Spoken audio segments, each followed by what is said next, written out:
He climbed all 14 of the planet's 8,000ers, the second man in history to do it after Messner. 10 new routes, 4 first winter ascents. Reinhold Messner wrote to him, "You are not the second, you are the great one." And he died because of a piece of cheap rope bought secondhand at a market in Kathmandu. On the 24th of October, 1989, on the unconquered south face of Lhotse, at around 8,200 meters, just steps from the ridge, with a little more than 200 meters left to the summit, a thin 6mm cord snapped under the weight of a falling man. Why did a legend of world mountaineering trust his life to a fatally unreliable rope? And what kind of mountain was it that took him? The fourth highest 8,000er on the planet almost always stays in the shadows. Lhotse rises to 8,516 meters, the South Peak, and it stands right beside Everest, joined to it by a saddle. That closeness is what decides its fate. With the highest mountain on Earth, Lhotse shares the Khumbu Icefall, the vast snowy bowl of the western CWM, and camps that stretch almost all the way to the top. The path to its summit and the path up Everest run side by side for a long time, over the very same steps. That is where its dangerous reputation comes from. Lhotse gets taken as an afterthought, on the side, in passing, as an easier goal. People arrive underestimating the mountain, and the mountain does not forgive that. The classic route leads into the Lhotse couloir, a narrow, steep gully squeezed between rock walls. On the descent, it turns into a trap. Ice, stones flying down from above, human traffic jams, falls, people worn down to their very limit. Most of the deaths happen right here, on the way back, when there is no strength left. But the mountain has a second face, one far more terrifying. To the south, Lhotse drops away in a wall about 3,300 meters high, nearly vertical, all ice and rock, one of the largest and most dangerous faces on the planet. They call it the Graveyard of Ambitions. It broke the strongest climbers of several generations, turned back one expedition after another, and stood unconquered for decades. The summit itself was first reached on the 18th of May, 1956.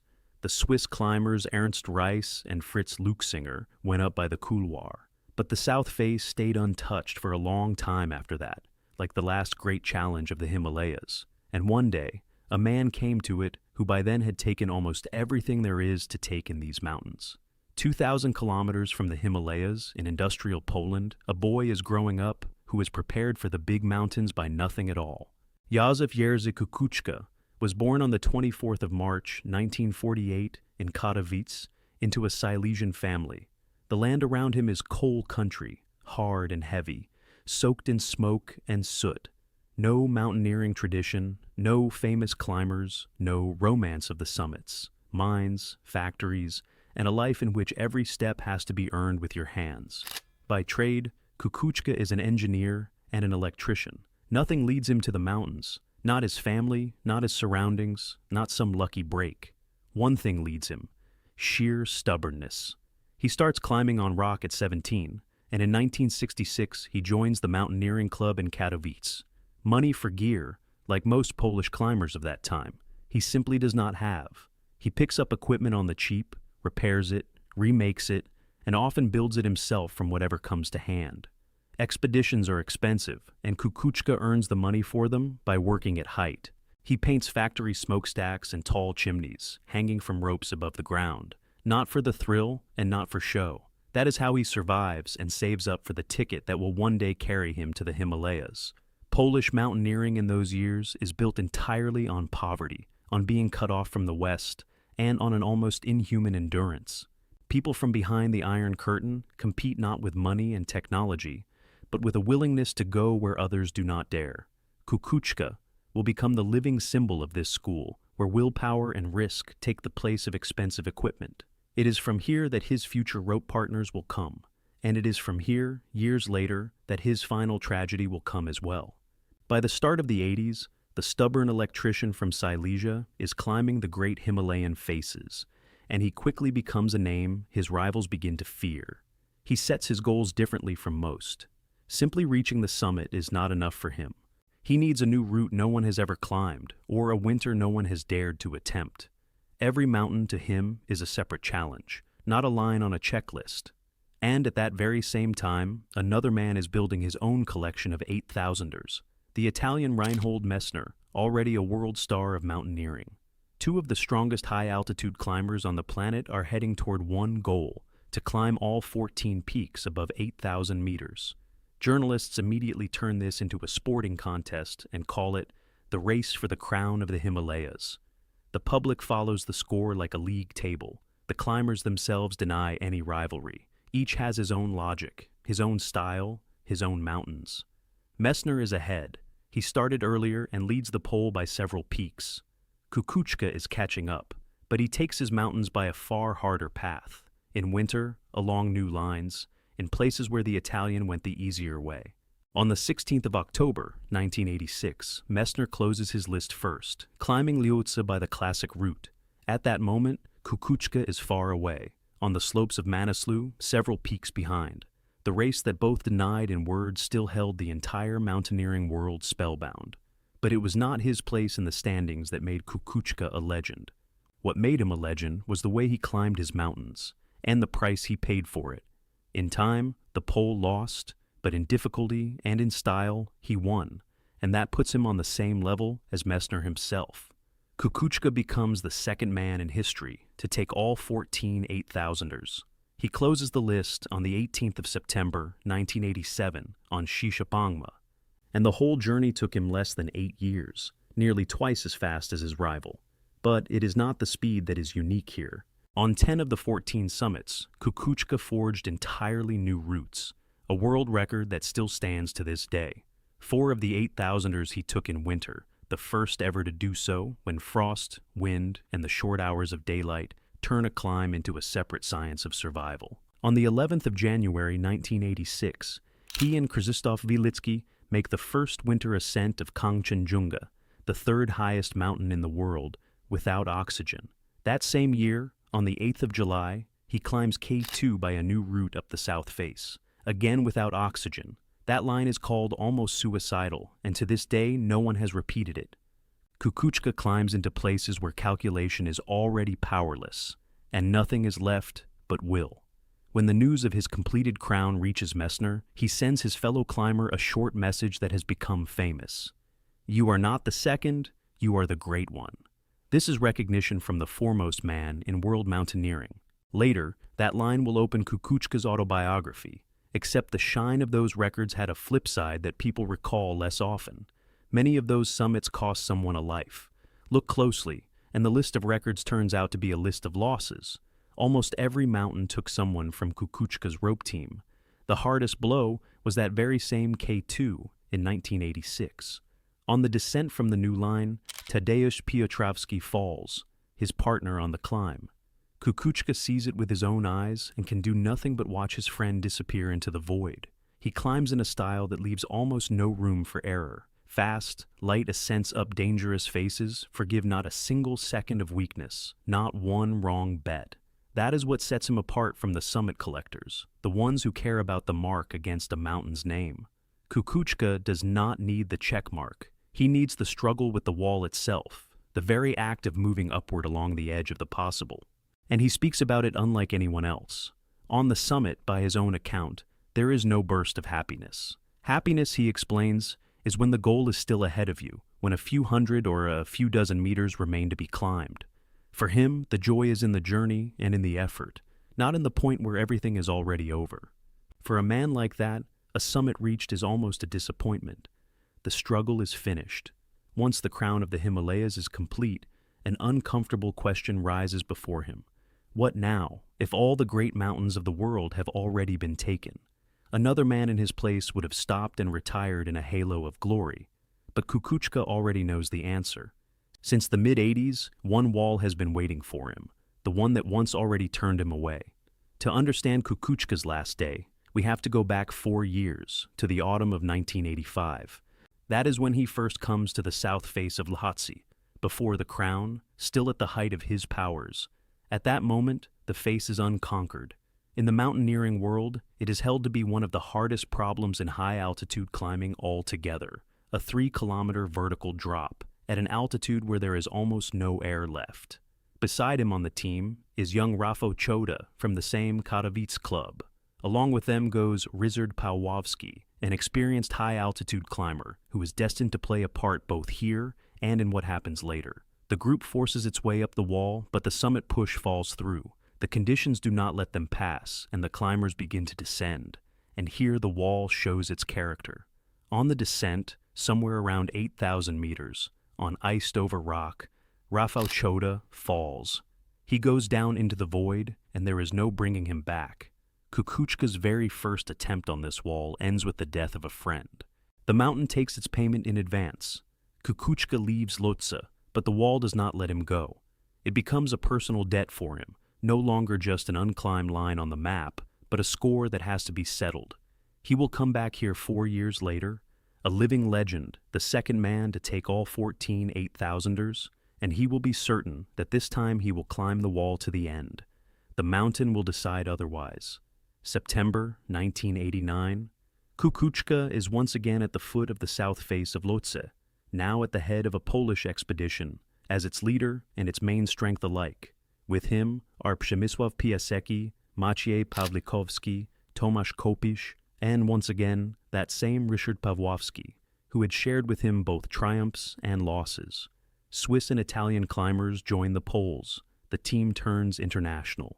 The plan is the same as before, and daring to the extreme, to climb the wall in a light, alpine style, without long chains of high-altitude camps, without a siege.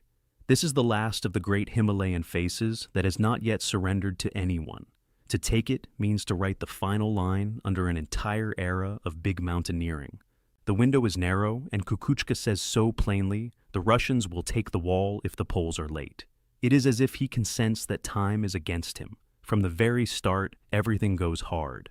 They set up base camp in the rain on the 6th of September, and after that there is barely a day or a night without precipitation. Rain below, snow above. Avalanches sweep down the slopes without end, like walls, wiping out tracks, ready to sweep away anyone caught in their path. The climb turns into an exhausting war of position against the mountain, and still the group crawls upward along the vertical, tearing height away from the wall and from the foul weather meter by meter. Kukuczka and his people draw ever closer to the upper edge. By the end of October, they reach the decisive section, the place where victory is within arm's reach. Tuesday morning, the 24th of October, 1989, two men move onto the upper part of the wall, Kukuczka and Ryszard Pawłowski. They are very high already, by most sources, around 8,200 meters, by some, higher still, closer to 8,350. The exact figure is disputed to this day, but the point is the same. They are almost at the goal. Only about 200 meters of vertical remain to the ridge and the top of the wall. Years of work and one failed attempt that cost a life all converge on this single point. And here, a problem appears, at first seemingly trivial. The team's main single rope has jammed, stuck so badly it can neither be pulled free nor used any further.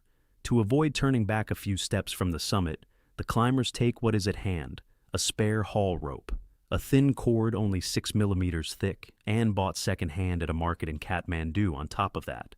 A cord like that is for hauling loads, for fixed lines, for auxiliary work.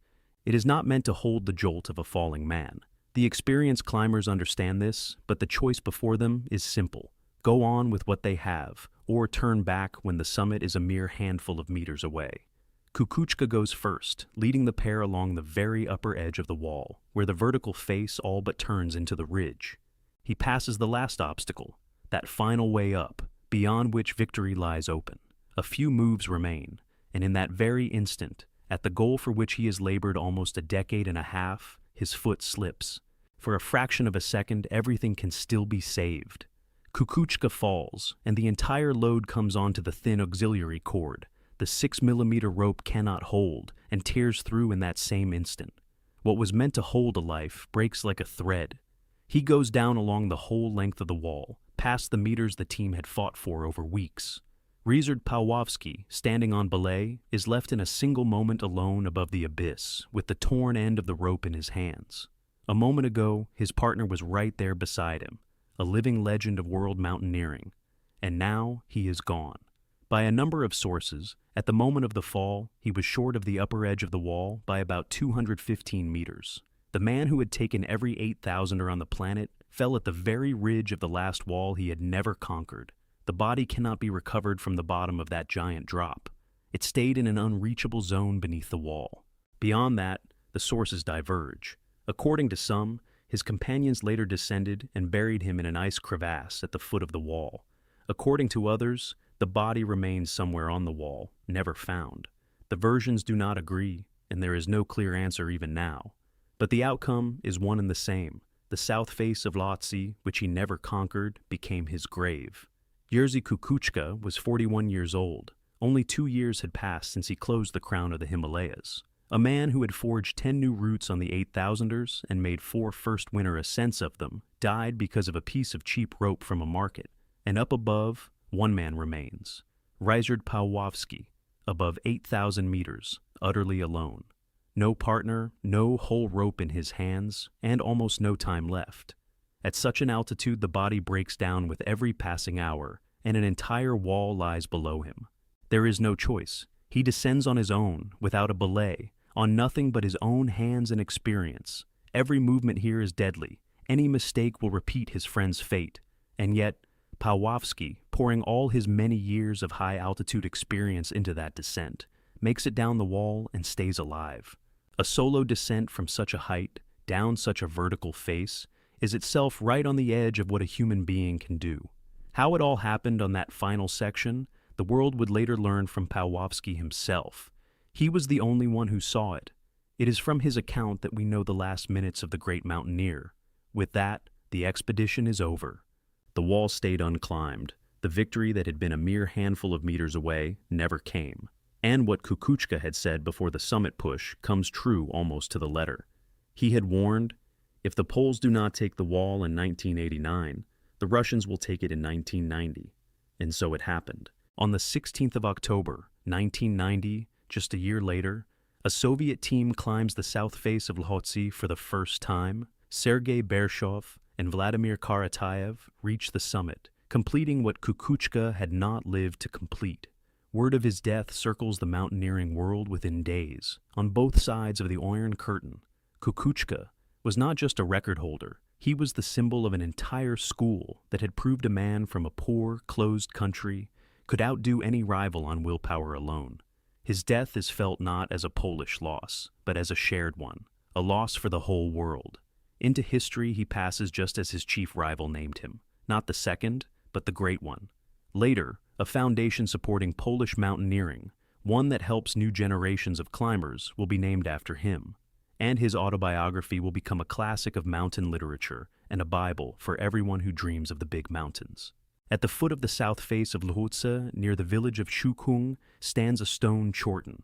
It is dedicated not to one man, but to 3 Poles at once, all lost on this wall. Jerzy Kukuczka, Rafal Cholda, who fell here back in 1985, and Czesław Jakiel.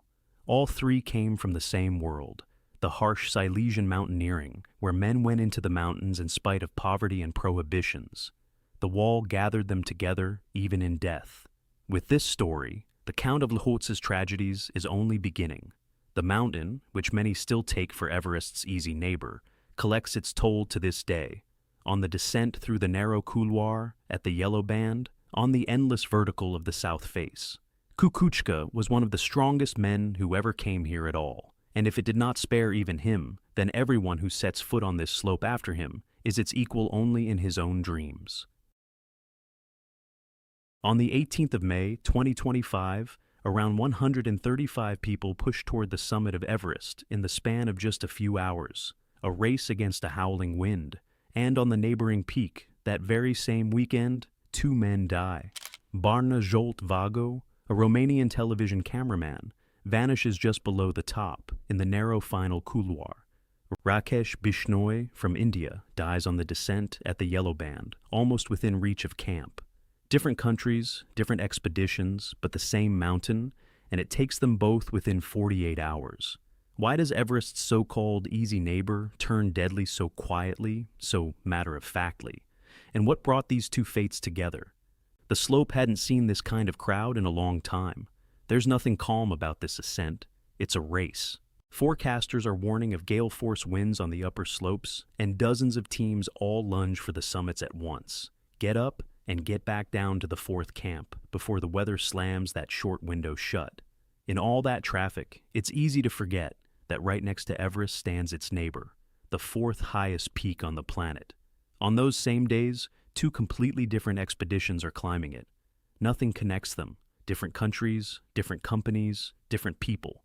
One is heading up, the other, in those very hours, is already coming back down from a summit he's just claimed. The first is Barna Vago, 48 years old, a cameraman for a major television network. The second is Rakesh Bishnoi, 39, from India. He's descending from the summit toward the most dangerous stretch of the whole route. Their stories never overlap anywhere, and yet, over a single weekend, these two separate lines meet in one shared tally of loss. Neither will die on that legendary sheer wall, but in the place where thousands of people consider the route almost a stroll, and it's exactly that deceptive ease that makes Everest's neighbor so treacherous. So, who was the man who disappeared below the summit? To understand that, we have to step back 2 decades. In the autumn of 2002, Barna Vago joins the Romanian television channel Pro TV as a cameraman, and stays there for more than 22 years, growing into one of the most experienced cameramen in national television. His work is news, daily shoots, thousands of hours of footage. Colleagues remember that behind the camera, he wasn't just a craftsman, but a man genuinely obsessed with the image. And Vago had a second passion, no weaker than the first. He lived for the mountains. Over the years, he'd racked up hundreds of treks through the Carpathians. His home ranges became his training ground. In time, that stopped being enough. He climbs Mont Blanc, ventures into the Himalayas, and in the autumn of 2023 takes part in an expedition to Ama Dablam, one of the most beautiful and technically demanding peaks on the planet, a serious test of endurance. By the age of 48, he already has solid mountain experience behind him, and an 8,000er was meant to become the next big chapter in the life of a man who'd spent his whole career catching other people's stories in his lens, and was finally setting out to write his own. A big mountain doesn't forgive haste. Vago leaves for the expedition more than a month before summit day. A body from the lowlands isn't built for that altitude. Up there, the air holds half the oxygen it should, and it takes weeks to train the body to cope. This is called acclimatization, and it looks exhaustingly repetitive. Climb to an intermediate camp, sleep, descend, then climb higher again. Step by step, the body learns to work in thin air. Vago is part of an expedition run by the Nepali company Himalayan Guides. By mid-May, the team moves up into the high camps and begins the great wait of the season, waiting for the weather. The window in the Himalayas is fickle and short. Between spells of ferocious wind, there are only a handful of days when a summit push is even possible. Every expedition knows those dates and plans its climb around them, which is why, on a single day, dozens of groups head up at once. The route clogs with people, and queues form on the narrow sections. The 18th and 19th of May are exactly one of those moments. On summit day, it all comes down to one narrow gully, that same final couloir below the top. Here the route thins to a thread, and every step is harder than the last. Vago climbs it. He doesn't have far to go, a few hundred meters of vertical to the summit. It's at that mark that he's seen for the last time. And then contact and sight of him are lost. The man vanishes at the very top of the route. What happened next, no one knows for certain. His colleagues from the channel, Ovidiu Oansa and Paul Angelescu, speak of a tragedy at around 8,000 meters and blame a sudden storm. Officials tell a different story. Nepal's Department of Tourism names hypoxia, oxygen starvation, as the likely cause. According to one source, Vago went for the summit without a bottle of supplemental oxygen, and at that altitude that sharply cuts a climber's margin of safety. These versions don't add up into a single picture. The accounts contradict each other. Storm, exhaustion, oxygen starvation could all have struck at once. One thing is clear, somewhere just below the summit, in that narrow icy corridor, something went irreversibly wrong for an experienced man. Thousands of kilometers from the couloir, the news lands like a bolt from the blue. Word of the Pro TV cameraman's death spreads quickly through the Romanian media. Nepal's Department of Tourism confirms it officially. The Romanian citizen died during the ascent. At the channel where he'd worked for more than 20 years, colleagues say goodbye to him as one of their own. There's a bitter coincidence too. Just a year earlier, another Romanian climber died on the same massif. For a country where serious high-altitude climbing is rare to begin with, 2 losses in a row cut especially deep. For a long time, there are no answers to the biggest questions: the fate of the body, the details of the search, the exact spot where his climb ended. All of it stays without a clear public answer, and no one is to blame for that. High up, just below the summit of an 8,000er, pulling a person out is nearly impossible. Rescuers can barely hold themselves together in that zone, and any delay risks new deaths. A cruel but ordinary truth of the Great Mountains. And in those very hours, while the fate of the Romanian cameraman is being decided up high, lower down the slope, on another part of the route, a second drama is unfolding. A different man, a different country, a completely different story. His name is Rakesh Bishnoi, 39 years old, a citizen of India. And let's clear up the confusion right away. In some sources, the same man appears under the name Rakesh Kumar. These aren't 2 different climbers, but one and the same person. Rakesh is following an ambitious personal program, the 7 Summits, aiming to climb the highest points of every continent. A marathon that takes years. It demands money, time, and iron will. His expedition is organized by the company Makalu Adventure, and working alongside him is a Sherpa, an experienced guide on whom, in the critical moment, his life will depend. But 2 days before that fatal descent, Rakesh faces a choice, and not here, but on the neighboring highest mountain in the world. On the 17th of May, on the slopes of Everest, Rakesh turns back. He doesn't reach the summit. In itself, calling off the push is a sound and mature decision. Turning around in time matters more than reaching the top at any cost. The story could have ended well right there, but then Rakesh makes a decision of an entirely different kind. Having given up on Everest, he doesn't head down to base camp to rest. He stays up high and turns whatever strength he has left toward a new goal, the summit of Lhotse. Geographically, it's doable. The high camps of the 2 giants nearly coincide, and you can cross over without a long descent. But between you can get there and you'll have the strength to get back lies a chasm. Rakesh's body has already been through a failed attempt on the highest peak on the planet, with no rest, no recovery. And instead of a breather, the climber sets out for a second 8,000er back-to-back. In the death zone, above 8,000 meters, rest simply doesn't exist. The body only spends itself, irreversibly. Rakesh heads up with a reserve of strength that may not be enough for the way back. On paper, it all works out. He reaches the summit of Lhotse, 8,516 meters. The goal he refused to descend for is his, but his tired body pays the highest price for that success. The main danger of this mountain hides not in the climb, but in the descent. Most tragedies here happen on the way down, when the euphoria of the summit collides with the collapse of strength.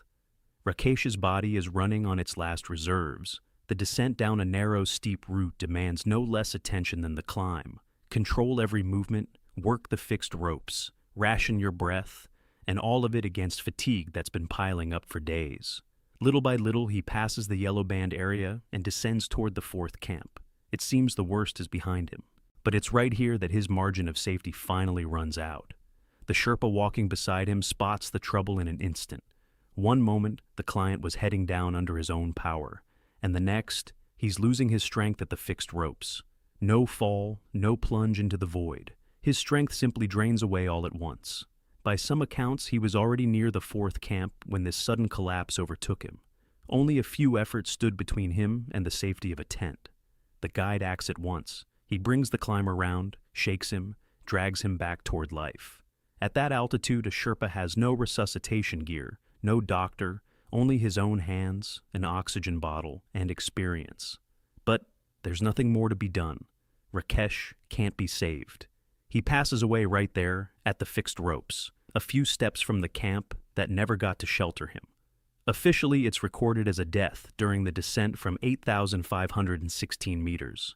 In the dry records of the season, his name stands beside others, and the nature of these deaths is the same. What kills people isn't a dramatic collapse of ice or a plunge into the abyss, but exhaustion and sickness, a silent adversary that shuts down a worn-out body when safety is just one step away. Let's step back and look at both tragedies at once. Two men died at opposite ends of the route. One never reached the summit and gave out in an icy gully. The other was already coming back from it and sank down at the fixed ropes. Between those 2 points lies the entire path up and back, and yet each one proved deadly. They had nothing in common. Himalayan guides and Makalu adventure, 2 countries, 2 ages, 2 dissimilar goals. One had spent more than 20 years filming other people's news and sought in the mountains a respite from it. The other was methodically building a collection of the highest peaks of the continents. Nothing linked these men at all, except the choice of the very same mountain on the very same days.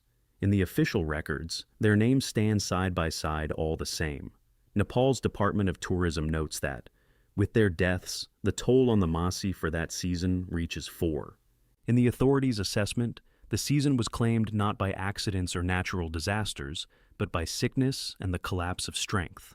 People didn't fall into the abyss or get caught in avalanches. They used themselves up completely in a place where the body can no longer recover. A mass summit push crammed into a short weather window. Dozens of teams racing up neck and neck with the gale. Dense queues on the narrow sections. Together, that's what creates the perfect conditions for disaster. Clarity in these 2 stories comes in different measure. With Vago, the debate still goes on. The versions from his colleagues, from officials, and from the source about the missing oxygen never came together into one picture, and the exact place and time of his final minutes were never publicly established. With Rakesh, everything is clearer. He took the summit, but didn't have enough strength left for the descent. And the fatal factor here wasn't the Lhotse climb itself, but the choice made 2 days earlier, the very one after which his worn-out body went not down, but up toward a new 8,000er. And both stories are about the same thing. The mountain next to Everest, which thousands take on as a bonus and consider almost easy, turns out to be deadly, not in some dramatic, heroic way, but plainly, quietly.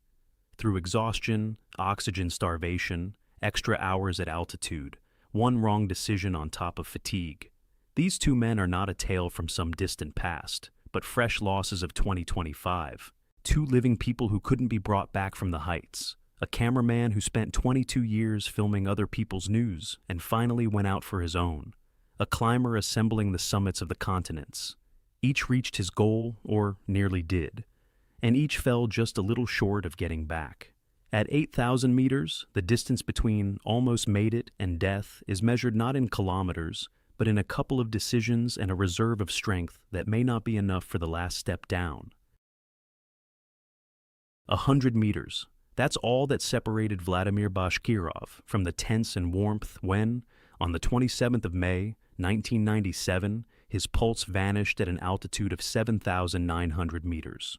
One of the strongest high-altitude climbers on the planet, 8,000ers behind him, and yet his comrades were never able to bring him down.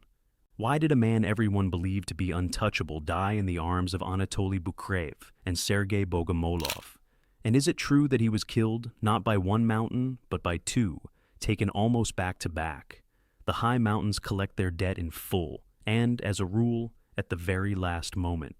Vladimir Leonidovich Bashkirov was born on the 28th of January, 1952. By the mid-90s, his name was known to the entire high-altitude elite. He was trusted with the most serious routes, more than 50 wall ascents of the highest category behind him. These are sheer walls where every meter is won from rock and ice, and where a mistake is never forgiven. And he had one more rare specialty. Bashkirov was a high-altitude cameraman. Where everyone else was shedding every extra gram, he hauled a camera up and filmed. He brought down footage no one else had. Few people are even capable of working with equipment in the thin air at such heights. The ice axe and the lens rested equally easy in his hands. By 1997, he had 8 Himalayan 8,000ers, 8 summits higher than 8 kilometers, each of them capable of breaking the strongest of men. He was respected as a leader and as a partner. People would follow without a second thought. If Bashkirov was in the group, it meant everything would be done properly and seen through to the end.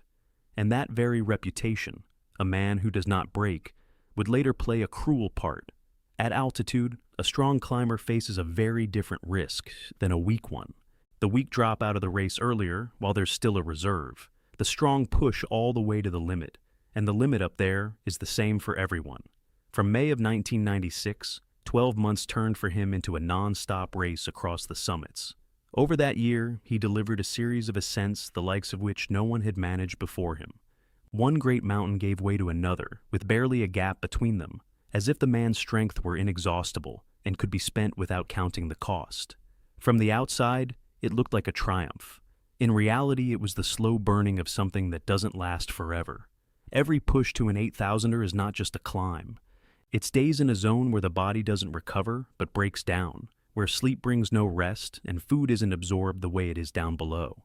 Then you have to descend, eat your fill, sleep it off, give the body time to piece itself back together. That takes weeks, sometimes months. Bashkirov didn't have those weeks. He went again, and less time was left to recover between summits. His body was working at its limit, and from the outside, nothing showed. A strong man knows how to keep his composure. He kept moving, giving orders, cracking jokes, carrying both his own pack and responsibility for others. And only somewhere deep inside was building up what no photograph could reveal: profound exhaustion. That kind of fatigue can't be cleared away by a single good night's sleep. It builds layer upon layer, like snow on a cornice, and one day the cornice collapses. In the spring of '97, Bashkirov flew off to the Himalayas once more, not to rest, to work. Ahead of him lay a season in which he would again be giving his strength away rather than saving it, and a reserve stretched across an entire year without a break was already running out. His task that spring of '97 was concrete: guide for an Indonesian expedition on Everest, a commercial project, clients paying to be led up to the highest point on the planet. Beside him on the team of guides were two men of the same caliber, Anatoly Bukrev and Evgeny Vinogradsky. Three of the most experienced high-altitude climbers were leading the group up and taking on all the heavy and dangerous work. On the 26th of April, 1997, Bashkirov stood on the summit of Everest. For him, it was already the second time on the highest point of the Earth. Formally, a success, one more line in his biography. In essence, another blow to a strength that was already almost gone. Guiding drains a man far more than a personal ascent. You can't move at your own pace. A guide adapts to the clients, waits for the stragglers, helps the exhausted, watches over someone else's oxygen and someone else's condition. He spends his strength not on one life of his own, but on several other lives, and all of it at an altitude where every extra effort is paid for twice over. After Everest, the sensible thing would have been to go down, to warmth and thicker air, and give himself time to catch his breath. But Bashkirov had no such window. He stayed high, in the thin zone where even a motionless body wears itself away. His body was begging for descent and rest. And in the plan, there already stood a new goal, and he intended to set out for it almost at once, without truly recovering. That goal was Lhotse, the fourth highest 8,000er on the planet, standing right up against Everest. Having barely finished his guiding work, Bashkirov led a Russian team onto it. The logic is clear to anyone who's been in this region. Both mountains share the approaches, and the second peak looked like a natural continuation of a season already underway. The temptation to take it as a bonus was strong, and Bashkirov, of all people, had no reason to fear one more summit. In those same days, Anatoly Bukrev was also aiming at Lhotse. He had conceived an ambitious traverse together with the young Italian Simone Moro. The mountain was drawing several strong men at once, and their fates converged on these slopes. But this decision carried a price that was hard to weigh soberly in that moment. 2 8,000ers almost in a row, with no proper rest between them, a load that not even a body like his was ready for. And the edge was already very close, unseen by Bashkirov himself and by those around him. There was also a backdrop that made this season especially heavy. '97 came right after the '96 disaster on Everest, when several people died in a single day. The mountains were under the wary gaze of the whole world, and every push to the top was seen through the lens of that tragedy. And still people went. The summit calls louder than memory warns. Bashkirov went too, not knowing that this climb would be his last. On the 26th of May, 1997, Bashkirov stood on the highest point of Lhotse, 8,516 meters above sea level, one more summit in his long line of 8,000ers. From such a height, you can see half the Himalayas, and there had been many such moments in his life, Only this ascent would cost him more than all the ones before. On the descent, part of the team fell behind. Some were moving more slowly, and Bashkirov, as the leader, could not simply head down and leave his people up there. According to the account Anatoly Bukrev later gave, he sheltered from the wind in a narrow couloir and decided to wait there for the comrades who had dropped far back. A human decision, and the right one by mountain standards. The leader is responsible for the team and stays with it. Only the mountains have no regard for nobility. 2, maybe 3 hours of motionless waiting in the thin air did their work. While he stood and waited, his body wasn't resting. It was freezing and losing its last strength. In Bukrev's view, it was precisely those hours in the couloir that finished off the little that Bashkirov still had left. The group finally gathered, and the descent began later than it should have. And at that altitude, delay costs not minutes but lives. Every extra hour in a zone where a man cannot live for long brings the point of no return closer. Bashkirov went down emptied out, though he was still on his feet and still looked like someone who would make it on his own. Ahead lay a stretch where everything would change beyond turning back. The first alarming signs surfaced already on the way down. Bashkirov developed acute mountain sickness, that state in which altitude destroys the mind faster than the body. His speech grew confused, his movements lost their precision. A man who had read the mountains all his life like an open book suddenly stopped understanding where he was and what was around him. This is one of the most dangerous turns in a high-altitude emergency. As long as a climber can think, he can still fight for himself. The moment his mind clouds over, all responsibility for his life passes to those beside him. And beside him were Sergey Bogomolov and Anatoly Bukrev, themselves worn down by the altitude and by their own climb. Bogomolov called for help on the radio, and Bukrev after him, their voices carried down into the camps, to people who could do almost nothing to help. Climbing to such a height quickly is impossible, and there was no time. Help was too far below, which meant they would have to save him with their own hands right there, and the comrades began bringing Bashkirov down themselves. This is not walking downhill. It's slow, grinding progress, when an almost helpless man has to be led, held, and steered with every step. Every meter came at the cost of their own strength, of which there was already little. To help another at such an altitude means giving away a part of yourself and putting your own life on the line. Bogomolov and Bukrev did it without hesitation, meter by meter lowering their comrade toward a rescue that seemed so very close. 7,900 meters. This is where the comrades brought Bashkirov, having crossed the hardest stretch. And here you can see the full cruelty of what happened. To the tents, to shelter, and relative safety, there remained only about 100 meters of descent by altitude. In ordinary conditions, that's a few minutes of walking. Here, those 100 meters might never be crossed. Bogomolov and Bukrev requested 2 oxygen sets from below. One for Bogomolov himself, who was also in serious condition, his strength nearly gone. The second, the most important, for Bashkirov. Oxygen now was not a luxury, but the last thread by which a man could be pulled out. A single breath of air to a body destroyed by altitude means time won. And time here is the same as life. The sets were delivered. And here came the twist of chance that makes all of it especially bitter. The set meant for Bashkirov did not work. Of the 2, the one that failed was exactly the one his life depended on. A simple piece of equipment let them down at the crucial second, and there was nothing to replace it with, no reserve at that altitude. The oxygen on which all their hope rested did not come through, and Bashkirov's body was already past the line where holding on alone is impossible. 100 meters from the tents, where warmth and help awaited him, his pulse vanished. His comrades, who had just been hauling him down with all their might, understood. There were no more signs of life. The mountain did not let go of those last 100 meters. What exactly ended his life? The sources explain differently. The official version is cardiac arrest, coronary failure on the descent from Lhotse, a heart worn out by a year of unbroken strain, and 2 8,000ers back-to-back simply could not withstand the final overload.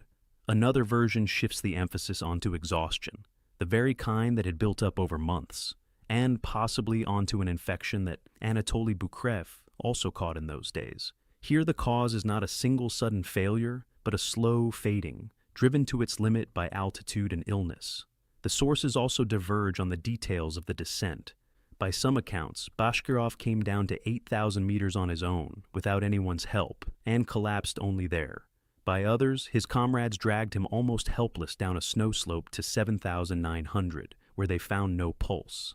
Where his own steps ended and the rescuers' work began cannot be said for certain.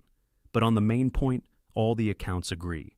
Behind the different wordings stands one thing: strength drained to the bottom. A year without a break, guiding on Everest. Lhotse almost immediately after, the hours of waiting in the couloir. All of it linked into a single chain and led to a single end. You can argue about what to call the last straw: the heart, the exhaustion, or the failed oxygen. About another thing there's no argument. Even he, with all his margin of endurance, reached the edge beyond which there's no strength left. Bringing the body down from such a height was impossible. At 8,000 meters, the living can barely hold on themselves, and carrying the dead down through a couloir and icy slopes would have cost more lives. So, Bogomolov, Bukrev, and their companions made the only decision the mountains leave in such cases. Bashkirov was buried right where he had stopped, in the snow, laid inside a sleeping bag. The mountain to which he had given his last strength became his place of rest. The date of death remains the 27th of May, 1997. He was 45. He passed at the peak of his career, in a year that he himself had turned into an unmatched race across the summits. The story of that season does not end there. On the 25th of December of that same 97, Anatoly Bukrev also died beneath an avalanche on Annapurna, together with the cameraman Dmitry Sobolev. Two of those who in May had fought for Bashkirov's life on Lhotse were gone one after another within a matter of months. The mountains take the strongest almost back to back. The memory of Vladimir Bashkirov is kept by those who knew him. Memorial evenings are held for him. A documentary film is made about him, so that the footage he brought back from the heights and his own path would not dissolve into time, and his story remains a quiet and stern warning. Even the strongest body has a limit. Ascents in a row, without recovery, without the right to go down and catch your breath, add up to a debt that the mountains will one day collect in full, and it will have to be paid where only 100 meters remain to salvation.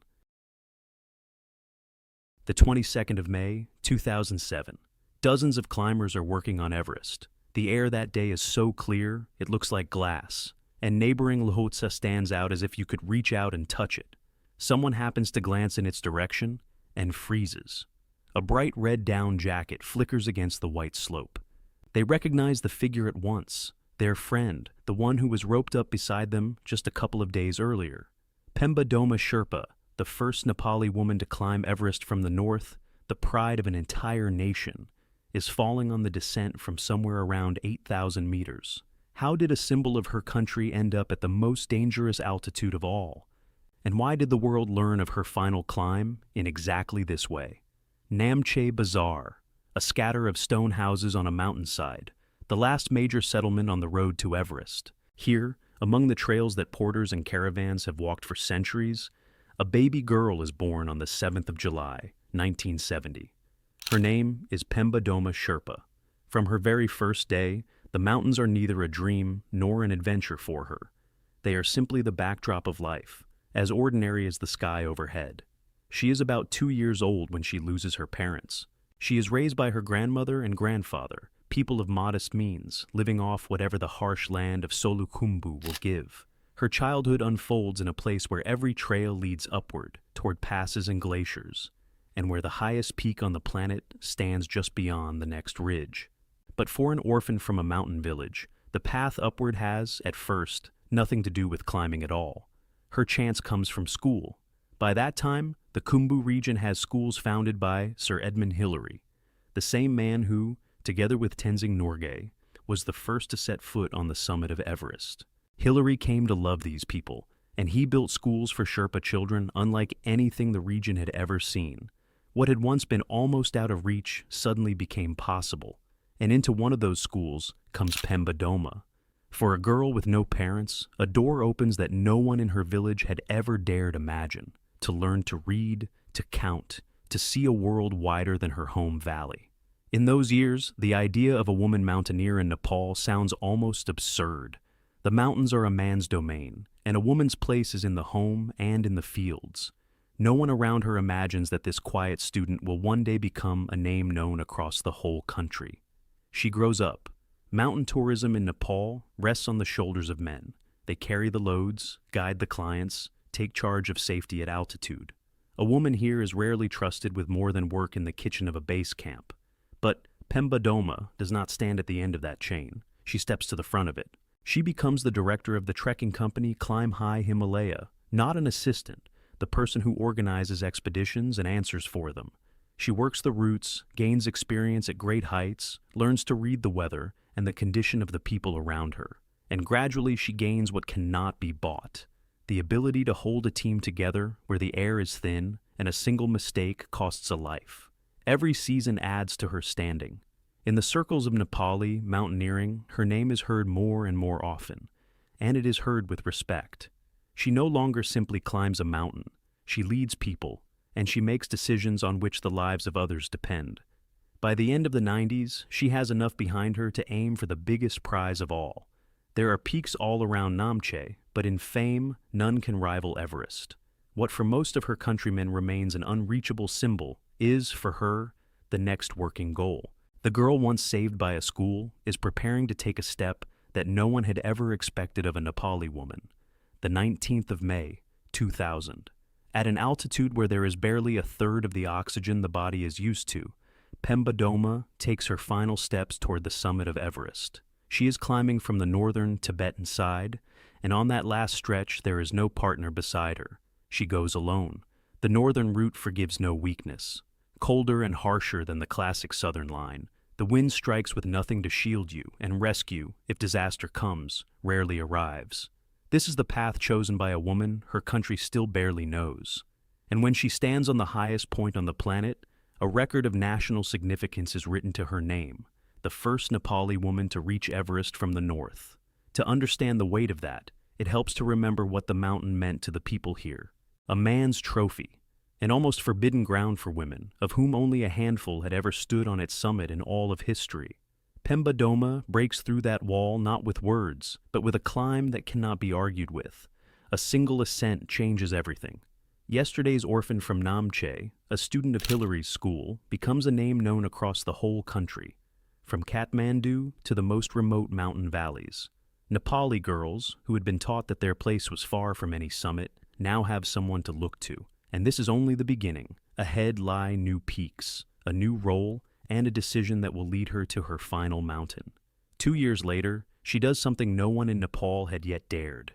In 2002, she leads the Nepalese women's expedition to Everest. Now, she is not alone on the route. Behind her comes a team made up entirely of women, and she is responsible for them all. To assemble such a team and lead it up the highest mountain on the planet is a task that even men had backed away from. Pemba Doma takes it on and sees it through to the end. Now she is no longer a solitary record holder, but the one who clears the way for others. Yet more important than any personal record is the simple fact of a women's team. Young Nepali women no longer see a lone, exceptional heroine, but a working example. Women can come together, prepare, and take Everest as a group. This shifts the very boundary of what is possible, and it works far beyond mere words. Committing to a mountain is so much easier when someone has already gone before you, someone who grew up in the same kind of village and studied in the same kind of school. A living example proves stronger than any amount of persuasion, and soon she will turn that strength towards something beyond the mountains. For many, fame at altitude would have been the finish line. For her, it becomes the start of something else, down below, among people. Pemba Doma founds a charitable foundation, Save the Himalayan Kingdom. Its mission is simple and painfully close to her heart: to give an education to the children of Nepal, no matter which caste they were born into. In that decision, it is easy to recognize her own story. She remembers well what Hillary's school meant to her, an orphan from a poor family. Without that rare chance, there would have been no records, no fame, no ability to help others at all.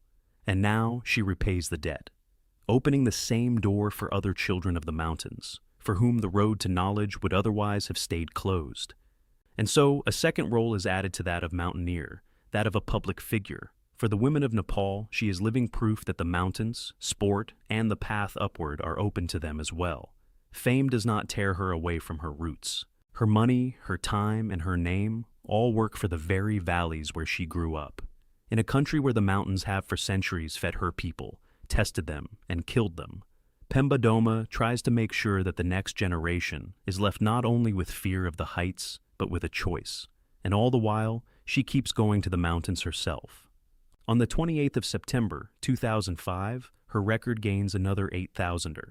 Pemba Doma climbs Cho Oyu from the Tibetan side, the sixth highest mountain on the planet, past 8,000 meters, a test of endurance and acclimatization that many strong climbers fail. That same year, she goes to Everest again, this time from the southern Nepali side. And once more, she reaches the top. So, to her northern ascent of the year 2000, a southern one is now added. The roof of the world yields to her from both sides.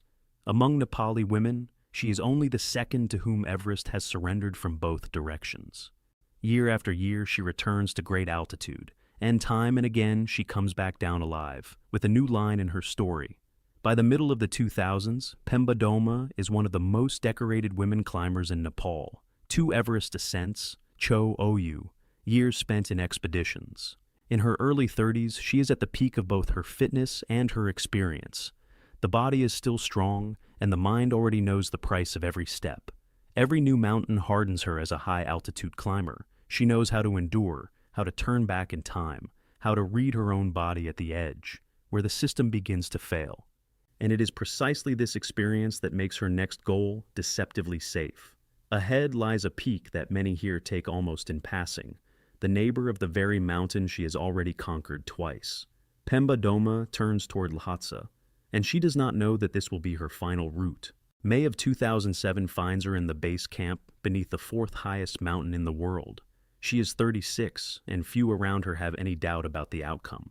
She has so much altitude behind her that, for a climber like this, the peak does not look like a deadly challenge.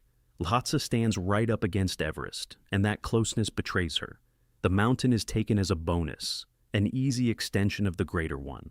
But Lhotse's own trap waits at the very end, there, where the descent is more dangerous than the climb. On the 22nd of May, Pemba Doma reaches the summit. Another success, another line in an already impressive list. From that height, neighboring Everest is in view, where on this very day dozens of people are at work. The season is in full swing, the weather is clear, and climbs are underway on both mountains at once. And among those now on Everest are people she knows. The summit is taken. But an experienced high-altitude climber knows the great truth of the big mountains. Half the journey still lies ahead, and it is the most dangerous half.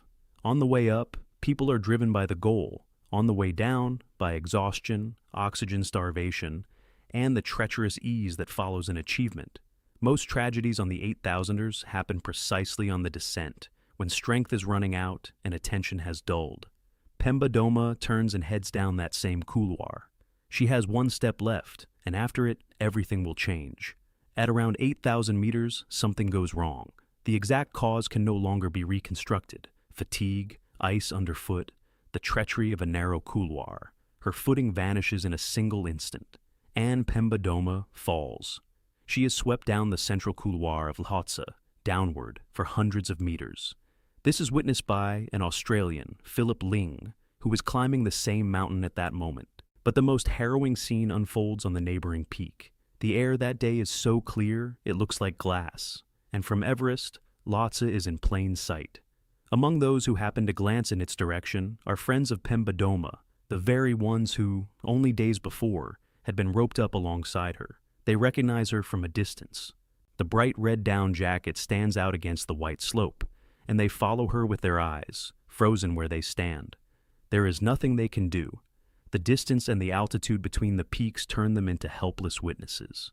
Just moments ago, right there, was a living person, a climber known to the entire country. On that same descent, in a snowstorm that has risen, 2 more Sherpas die. The mountain so often called the easy neighbor of Everest takes 3 lives in a single day. Pemba Doma was 36, the first of the Nepali women to climb Everest from the north. A woman who led teams and built a future for other people's children, ends her journey on the fourth highest peak in the world, a few hundred meters below the success she had earned only a couple of hours before. Word of her death comes down from the mountains into the valleys and becomes a shared loss. Nepal loses not merely a record holder, it loses a symbol behind whom a whole generation of women had been following. The farewell takes place at the Tengboche Monastery, the spiritual heart of Khumbu, where pilgrims and climbers have journeyed for centuries. And here something happens that had never happened before: the first funeral of a woman in the monastery's history. Such an honor is granted only to those the people truly consider their own. Family, friends, and the people of the mountain villages come to say goodbye. A woman who grew up an orphan in a poor home departs surrounded by the respect of an entire nation. But the story does not end in grief. Behind it remains a mark that keeps on working. In Namche Bazaar, where she was once born, a statue is raised to her. Her face appears on a Nepali postage stamp, the rarest of honors for a mountaineer. An award is established in her name for women who conquer the mountains. Among the first to receive it is the legendary Lakpa Sherpa, who has climbed Everest 10 times. And so, the name of Pemba Doma leads others upward even after her death. And there is a number that speaks louder than any monument. Before her ascent in the year 2000, fewer than 5 Nepali women had climbed Everest. By 2019, there were 42.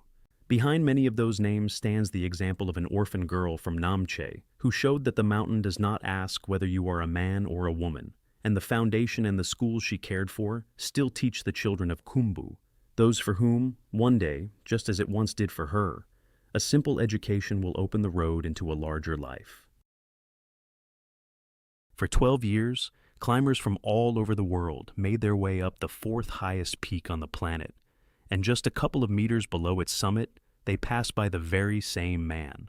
He stayed clipped to the fixed ropes, right there, where his journey ended back in May of 2012.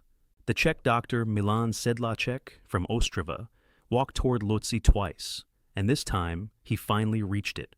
What killed him so close to the top? Exhaustion, or a fall in the dark? And how, 12 years later, was he brought home? He was born on the 1st of October, 1961, in Ostrava, a city of coal, steel, and smoking chimneys, the industrial heart of the Czech lands. People here grow used to hard labor and aren't afraid of long, monotonous work, and both of those traits would later serve him high in the Himalayas. By training, he was a doctor. The job left its mark. He was a man who fought for other people's lives every single day, who knew the price of seconds and could keep a cool head where others fell apart. His friends called him simply Shvidri. The nickname stuck in his younger years and stayed with him for good, the way it so often happens in the tight-knit world of climbing, where nobody is known by their surname, but by a familiar, friendly name. Sedlacek belonged to the club SSK Vitkovice, one of the well-known mountaineering associations in Moravia. Down below, he had an ordinary life. A father of 2 daughters, a family man, with a home, a job, and everyday worries. But the mountains became a second life, a world he returned to again and again, year after year, leaving the flatlands behind. He came to the great heights gradually, without rushing, without any need to make headlines, no showing off. Patience, stubbornness, and a pull that's hard to explain to anyone who's never stood beneath a giant wall. Sedlacek seemed to listen to the mountains, the way a doctor listens to a patient's breathing. That quiet, thoughtful character would come to shape his entire fate in the Himalayas. His first real test at high altitude came in 2002. Shishapangma, an 8,000er in Tibet, his first giant beyond the 8-kilometer mark. Past that line, the air is twice as thin as usual, and the body slowly begins to break down with every passing hour. That climb opened up to him the world of the planet's highest peaks, and it seemed to confirm something. He was capable of more. After that, he was drawn to a mountain that many consider more terrifying than Everest, to K2. This colossus in the Karakoram has a dark reputation. It kills more often than it forgives, and it tolerates no weakness. Twice, in 2005 and 2007, the Czech went for it, and both times he came away with nothing. In 2005, he only reached about 7,400 meters, and the mountain wouldn't let him go any higher. Defeats like that break many people. Years of preparation, money, strength, hopes, and all of it runs into a solid wall of bad weather, ice, and your own exhaustion, somewhere far from the summit. But the failures didn't bend Sedlacek. If anything, they hardened his stubbornness. Every refusal from the mountain became one more reason to come back. A strange picture was taking shape in his biography. He kept accumulating high-altitude experience, kept going for the toughest peaks in the world, yet the big goals came only through struggle, through retreat. He had no long list of loud victories. He had something else, a rare persistence. The mountain would throw him back, and he would simply buy another ticket and set out for it again. By that point, his record held just a single 8,000er summited, but it also held experience worth more than any statistics, the ability to survive and to retreat in time. It was this very trait that led him to the mountain that would prove fatal. In 2010, Lhotse entered his life, the fourth highest mountain in the world, a neighbor of Everest, standing almost right against it. On paper, it seems more accessible than many giants. The route shares a common road with Everest almost all the way to the top, and only at the very end does a narrow, steep couloir lead the climber off to the side, toward its separate summit. But behind that simplicity hides a trap. It's exactly in that final corridor, beneath the ice and rock, that the mountain collects its toll. That year, Sedlacek climbed to about 7,800 meters. The summit wasn't far, but strength, weather, or time turned against him, and he turned back. The mountain didn't let him through, and it left behind a debt he wanted to repay. For a man of his kind, that isn't an ordinary failure, but a personal account, an unfinished page. An experienced climber knows, mountains left unclimbed like this become an obsession, pulling you back harder than any other. He walked away from Lhotse alive. He did everything right. He retreated. He saved himself. He came back to his daughters. In the mountains, that is what real mastery is. Not only to reach the top, but to tell yourself no in time. In 2010, he could do that. But retreat has its other side, a quiet, stubborn resolve to come back one day and finally stand on that summit. It grew inside him over the next 2 years and, in the end, led him back to the foot of the planet's fourth mountain, where everything unfolded in a way he had never expected. In the spring of 2012, a new Czech team came together. It was led by Leopold Sulovsky, one of the most famous Czech high-altitude climbers. With him went Milan Sedlacek, Radovan Marek, Pavel Luptak, and Marek Ojana. 5 men, 1 goal, the summit of Lhotse by the classic route, the very point that Sedlacek had failed to reach 2 years earlier. Disaster came before the real push had even begun. Still down near base camp, in a place normally thought of as relatively safe, Luptak was caught by a rockfall. Stones flying down from above are deadly in the Himalayas. They come almost silently and strike without warning. Luptak was injured and dropped out of the fight for the summit. The team lost a man before the ascent had truly started. A loss like that is more than just one fewer person. It's a blow to the spirit of the whole group, a reminder that the mountain has already bared its teeth. At high altitude, mood and confidence matter no less than physical fitness. On top of that, the 2012 season turned out to be unusually overcrowded. On the slopes of Everest and neighboring Lhotse, around 150 people were packed together, lines of climbers waiting for their weather window. Narrow sections of the route turned into traffic jams. Climbers stood and froze, losing time and warmth. Every extra hour at altitude drains strength that can't be replaced afterward. And so, even before the decisive day, a whole sum of troubles had gathered around the Czech team. An injured comrade down below, an iced-over route ahead, and a human crush on the shared road. All of this would form the backdrop for what happened up top a few days later. On the 19th of May came the moment everyone had been working toward. 3 of them, Sulovsky, Sedlacek, and Marek, climbed up and set the 4th highest camp at around 7,800 meters. The last platform before the summit, the threshold of the death zone, the place from which the final push begins. In terms of distance, the goal isn't far from here, but this is exactly the stretch that takes the most out of you. The mountain gave them a cold welcome. The route was iced over, boot soles scraping across the hard crust, every step demanding extra effort. Worse still, the fixed ropes, the ones you clip into and follow with relative safety, were rigged only to the middle of the climb. Beyond that, They had to move slower, more carefully, protecting themselves by hand where the ropes ran out. Then came a strong wind. It struck them in the face, stole their warmth, and slowed an already unhurried push upward. Every meter cost more than expected. Time, the main invisible resource at such an altitude, was running out faster than the distance behind them grew. Sedlacek climbed to about 8,200 meters, and there he made a decision that takes real courage. He turned back. The experienced leader understood. At that pace, in that wind, on that ice, he wouldn't make it back before dark. And he chose life over the summit, descending to the third camp. Sedlacek and Marek decided otherwise. They pressed on upward toward a goal that seemed within arm's reach. But altitude has its own arithmetic. The later you set out and the slower you move, the less margin you have to get back. With every hour, the two who remained moved farther from the point where a safe turnaround was still possible, and deeper into the dangerous late hours. Radovan Marek reached the highest point of Lhotse late in the evening. For an 8,000er, that's already dangerously late. Normally, climbers aim to stand on the summit in the first half of the day, so they can descend in daylight and in warmth. But he had almost no choice. He did what he had come for, and immediately started down. Sedlacek reached the summit even later, when real darkness was already closing in over the mountain. The exact date of the ascent differs between sources. Some name the 19th, others the 20th of May, 2012, and there's no reconciling them today. One thing is clear. The mountain that had turned him away 2 years earlier led him up this time. He stood almost at the very highest point, on the threshold of his dream. The triumph didn't last long. Up top, he was met by a black sky and a rapidly falling temperature.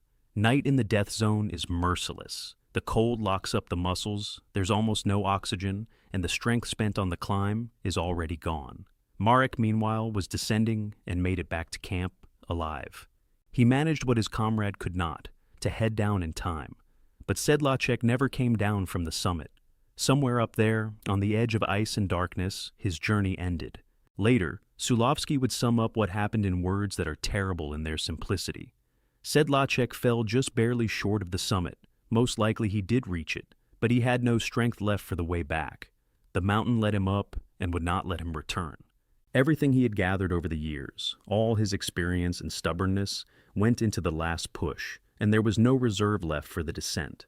The official conclusion is dry and harsh. Extreme exhaustion right after the summit. The slow climb over ice against the wind on incomplete rope protection had wrung him out to the very last drop.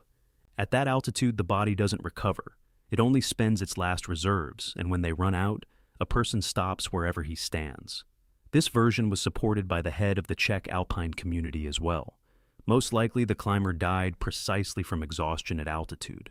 It happens to strong and experienced people when they give everything without remainder for a goal and cross an invisible line beyond which the body has no answer left.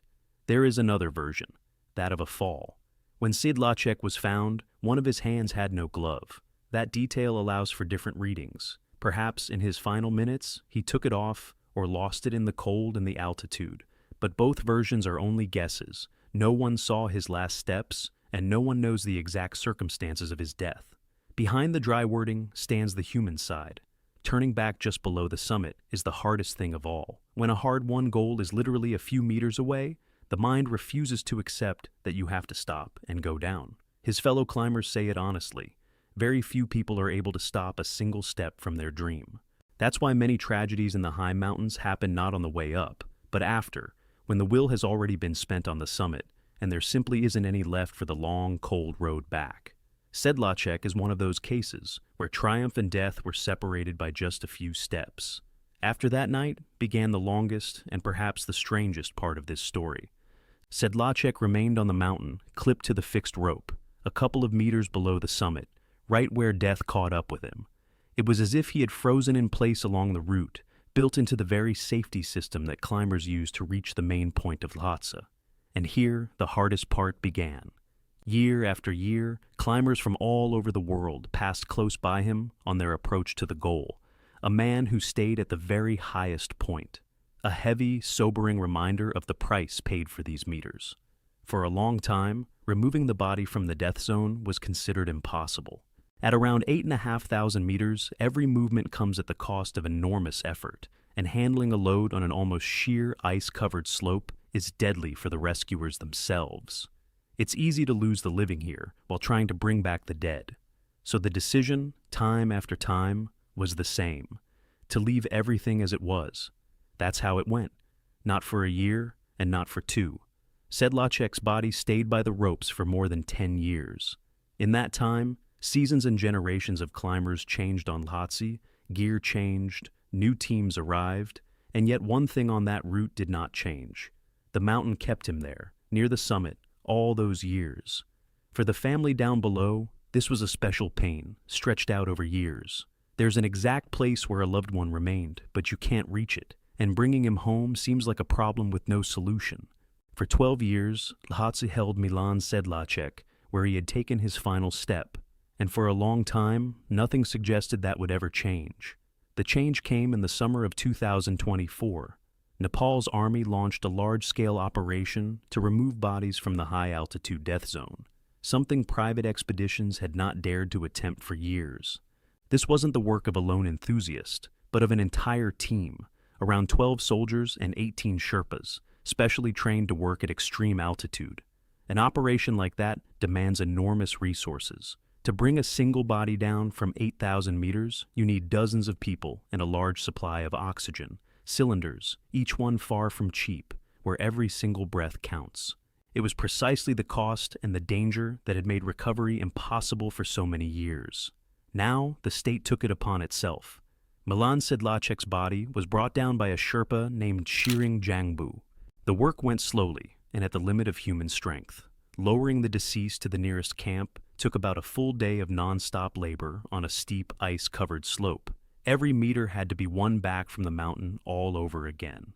In that same operation, several more bodies and the remains of other victims were removed from the heights.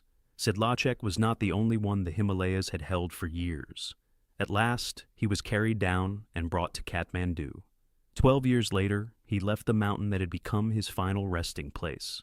For his loved ones, this was what they had been unable to achieve for more than a decade, the chance to bring him home and to say a real goodbye. In the history of high-altitude climbing, a return like this is rare. The death zone usually keeps its own forever, and many of the fallen remain a part of the great mountains. That makes this ending resonate all the stronger. A man who had stayed near the very summit for years was, after all, brought down from the heights, through the efforts of those who risked climbing up there for someone already gone.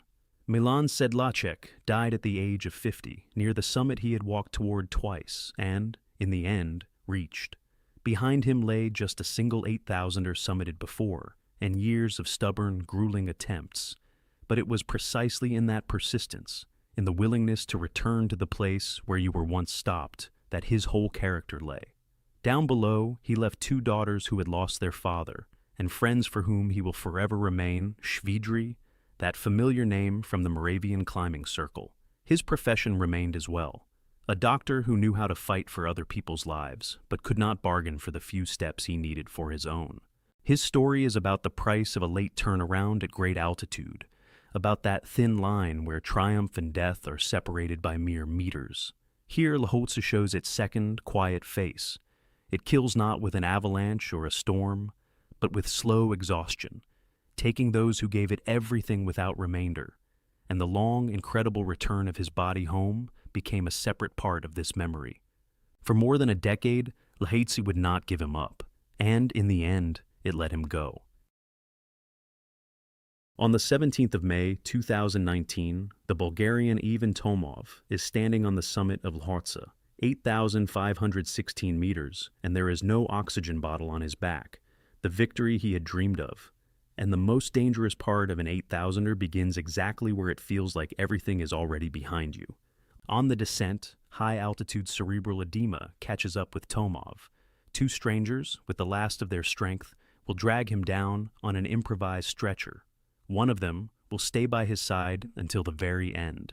And 2 years later, those same rescuers will not come back from another mountain themselves.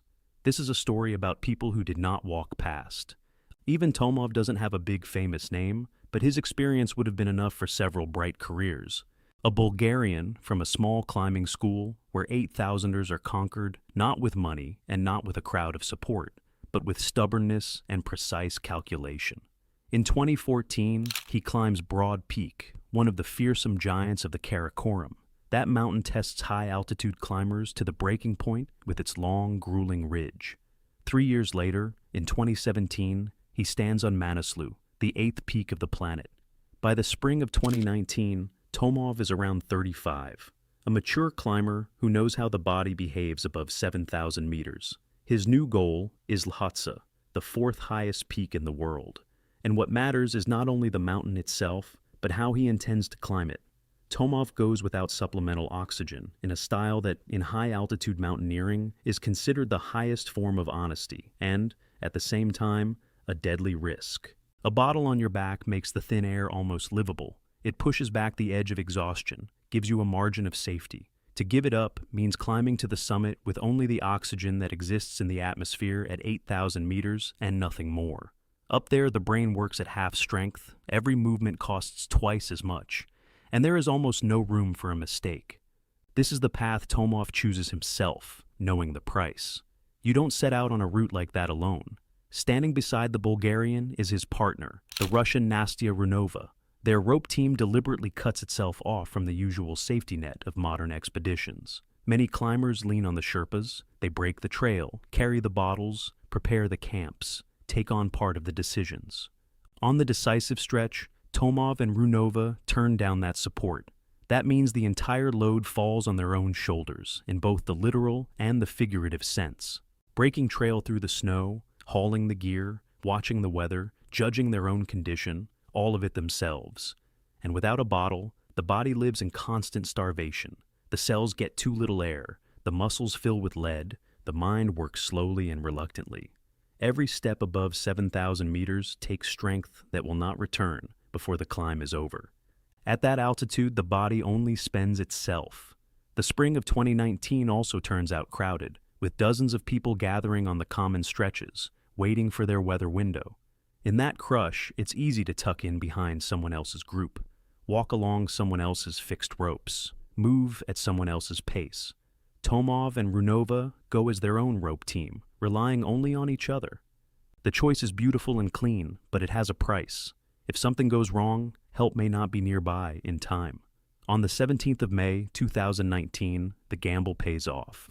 Ivan Tomov is standing on the summit of Lhotse, 8,516 meters, the 4th highest point on Earth.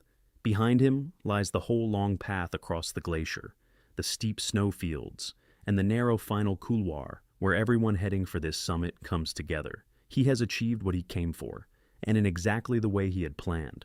Tomov becomes the 3rd Bulgarian to reach Lhotse in the entire history of climbing, and the 2nd to do it without supplemental oxygen. For the small climbing school of his country, this is a notable, honest line in the chronicle, written by a quiet and stubborn man.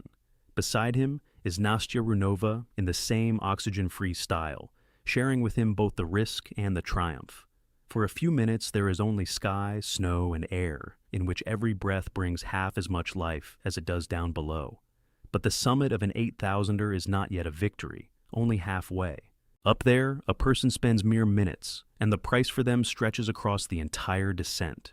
Down, not up, leads the most dangerous stretch. Many tragedies in the great mountains happen on the way back, when the goal has already been taken and attention grows dull. For Tomov, the descent from Lhotse will become that kind of trial. The moment the Bulgarian turns downward, his body begins to fail, and far faster than he could have hoped. The oxygen-free climb has wrung him out to the last drop. The margin of safety that a bottle keeps for others simply isn't there for him. His body gave away its last reserves for too long, and now it demands its due, immediately. He is heading for Camp 4, but with every hour it gets harder. The steps grow shorter, the pauses longer, the thoughts slower and more tangled. At that altitude, tiredness is not about resting. It is a signal that the reserves of life are running out. In the camp, Tomov receives what he had proudly refused up on the summit: oxygen. The bottle he chose not to take to the top, out of principle, is now trying to save his life. Along with the oxygen, he is given dexamethasone, which in the mountains is used to knock down the signs of altitude sickness, ease the swelling, buy time. For a while it can hold a person up.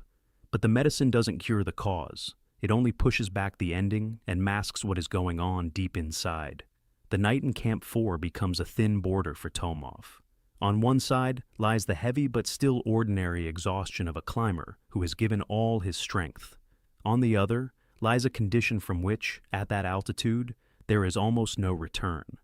By morning, it will become clear which side he ended up on. The morning will bring no relief. Tomov develops high-altitude cerebral edema, one of the most dangerous conditions that lie in wait for a person in the Great Mountains.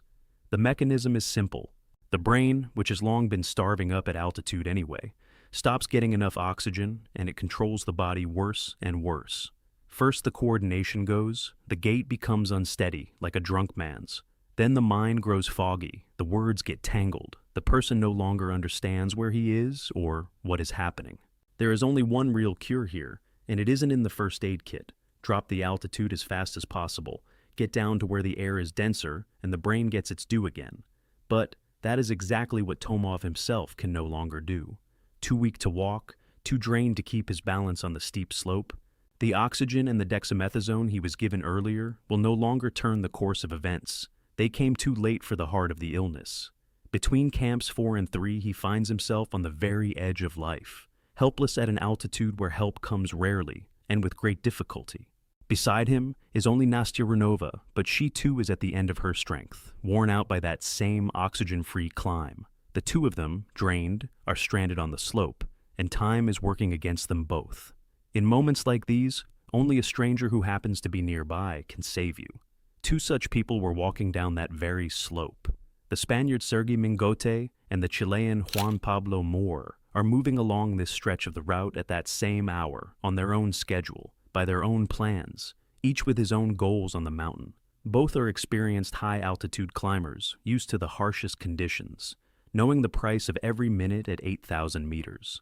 People who have spent their lives walking the edge and have more than once seen how altitude breaks even the strong. As they descend, they come upon a terrible sight. A drained woman and a man barely showing signs of life, stranded between the camps. At that altitude, a person faces a choice that is easy to talk about down below, but almost impossible up high. To walk past is to doom them both.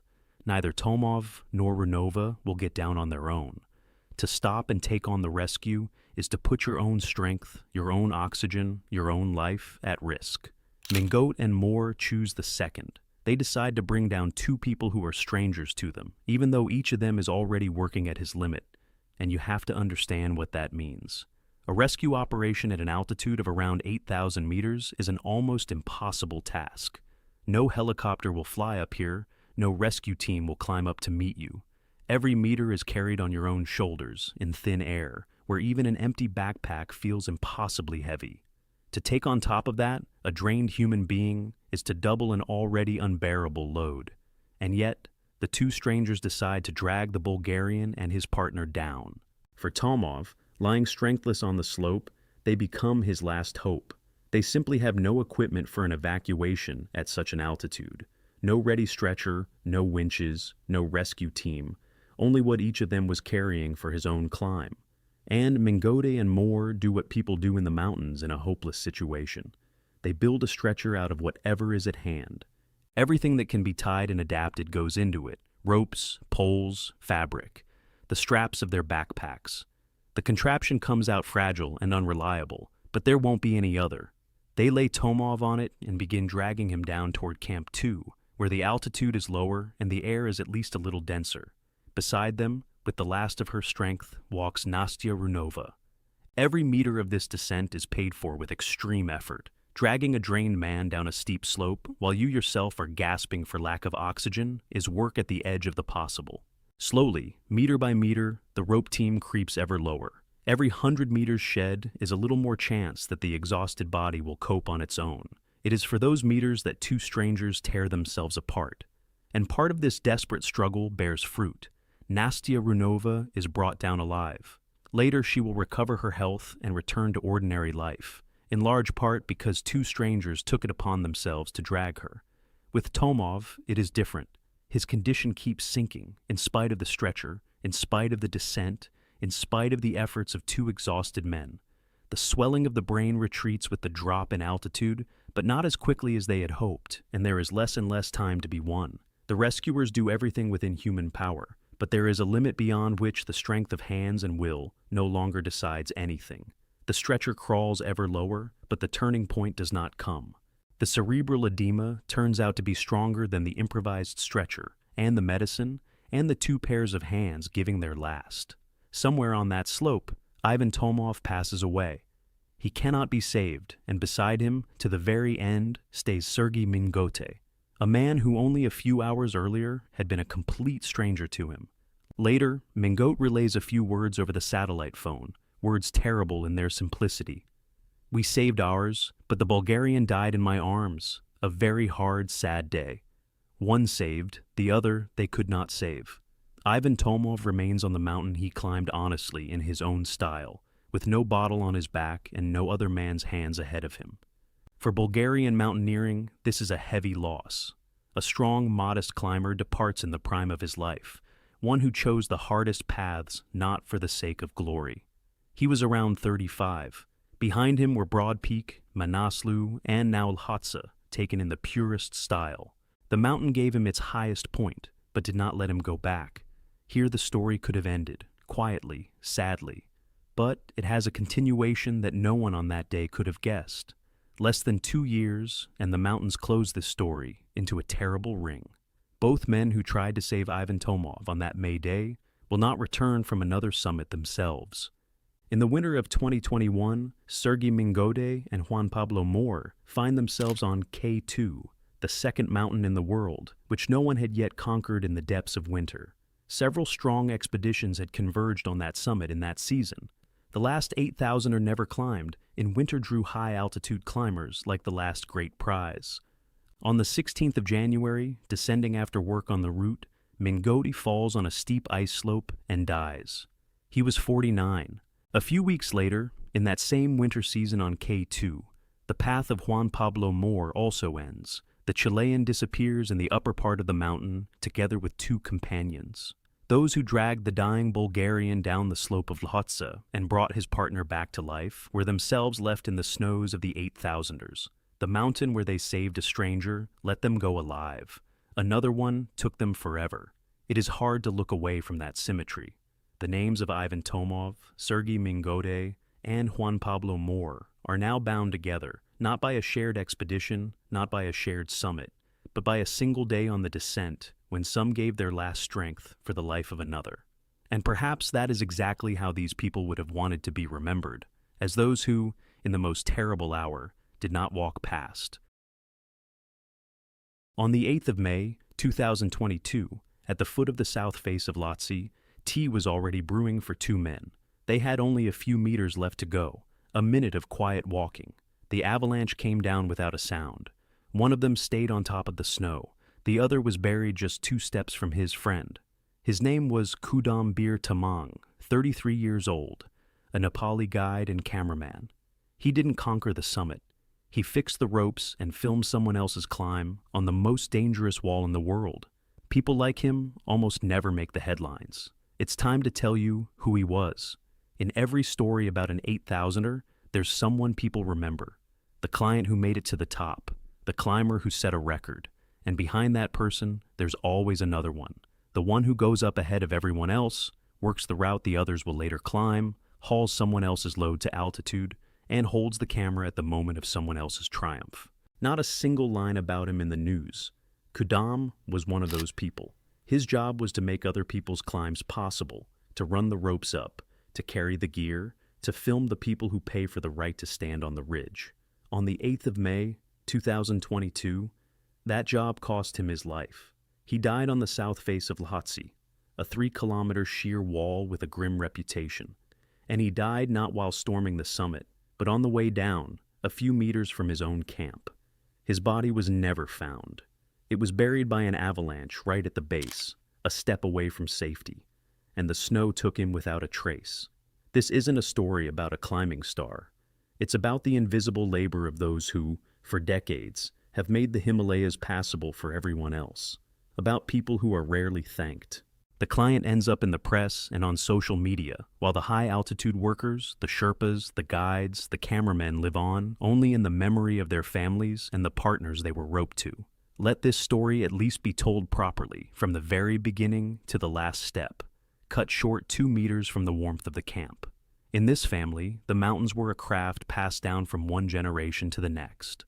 Khudam's father, Ram Krishna Tamang, worked for many years as a sirdar, the head of the porters and guides on Himalayan expeditions. He was the man who held together everything behind the scenes of a climb, negotiating with people, dividing up the loads, getting the caravan all the way to base. The boy grew up inside that world. From childhood, the mountains smelled to him not like a postcard, but like sweat and exhaustion. Khudam dropped out of school to travel with his father. From a young age, he carried loads on the treks and climbed 6,000ers, and he still wasn't thinking about any kind of career as a mountaineer. He saw an expedition from the inside, how the camps go up, how the ropes are fixed, how the weather behaves on the approaches. He absorbed all of that long before most clients even learn what crampons and a jumar are. Those who knew him remember a loud, lively man. His wife, Alyssa Pizarro, described her husband as incredibly energetic, at times wild, almost a rebel in his youth. A childhood friend put it more simply. He always lived with a fierce passion for life, for the mountains, for his country. And that passion was genuine, without any performance for an audience. His loved ones noticed something else. In the city, Khudam was one man, and in the mountains, he was almost another. Up there, the restlessness fell away from him. Even his posture changed. His wife said that up high, her husband seemed like a different person.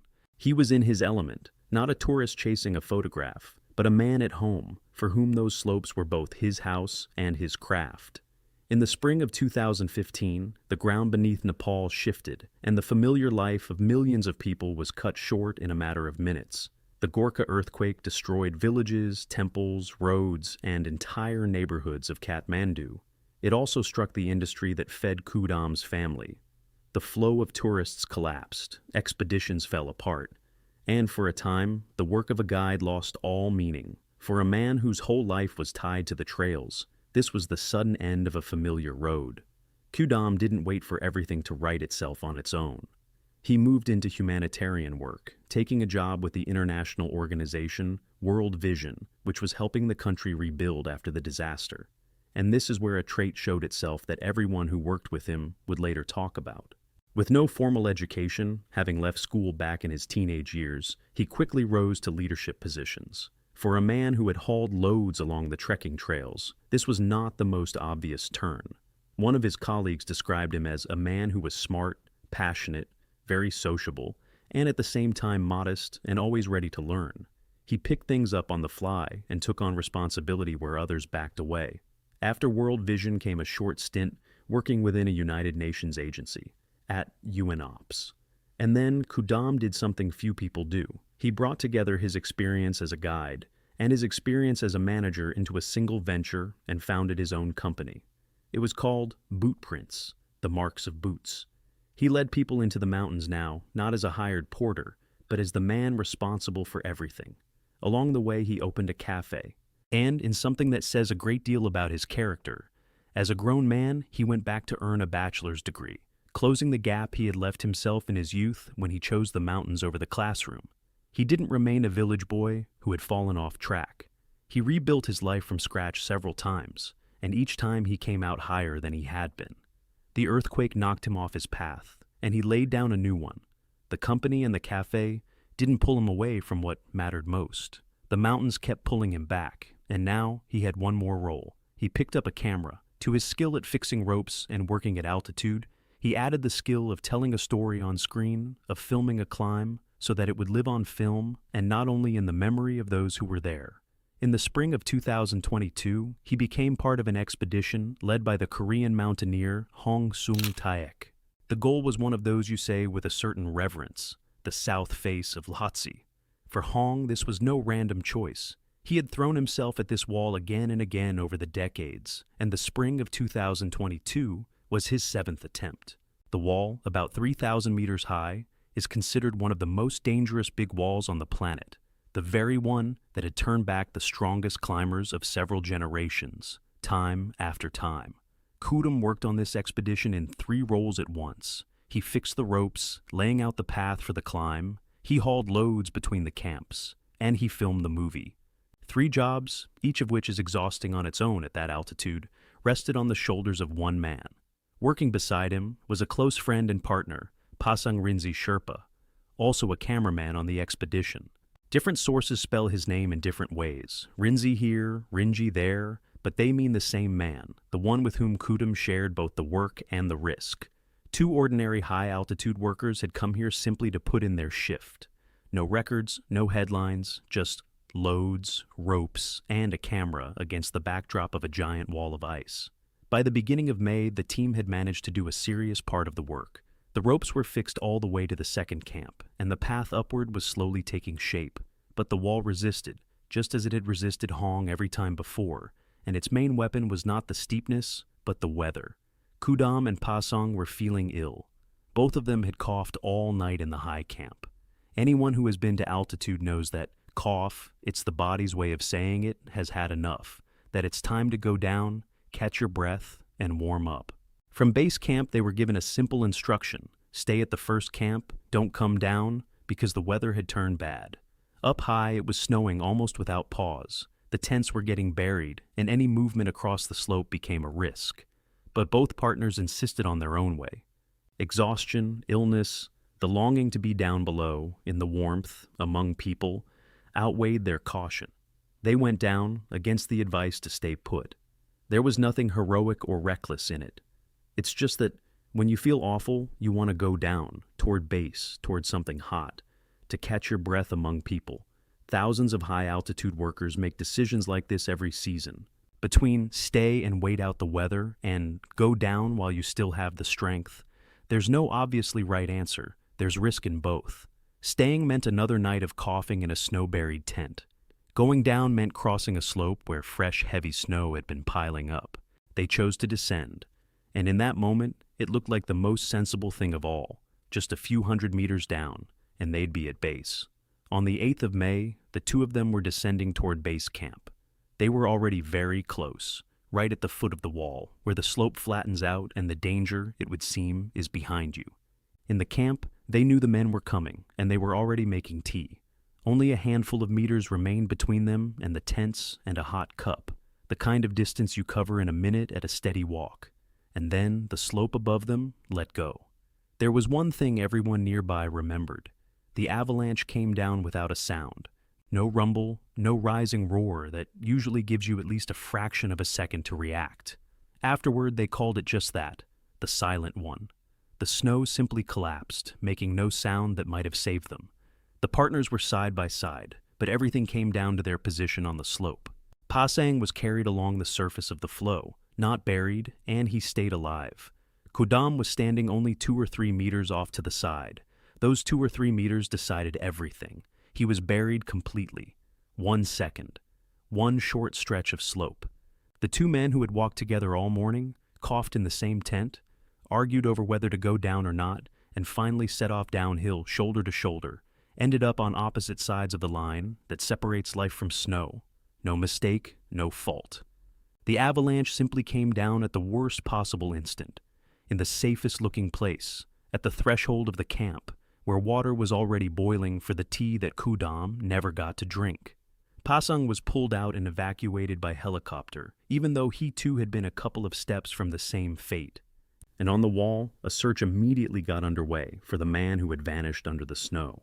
It was carried out as intensively as is even possible on such terrain.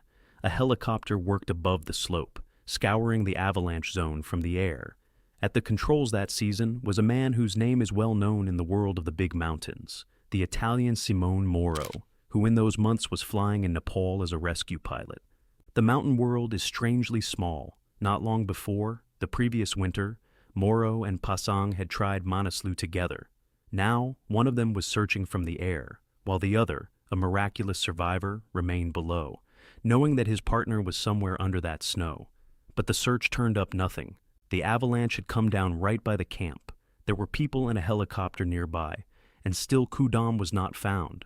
At that altitude, avalanche snow compresses into concrete, and without a precise fix, a search on such terrain is almost hopeless. In time, it had to be called off.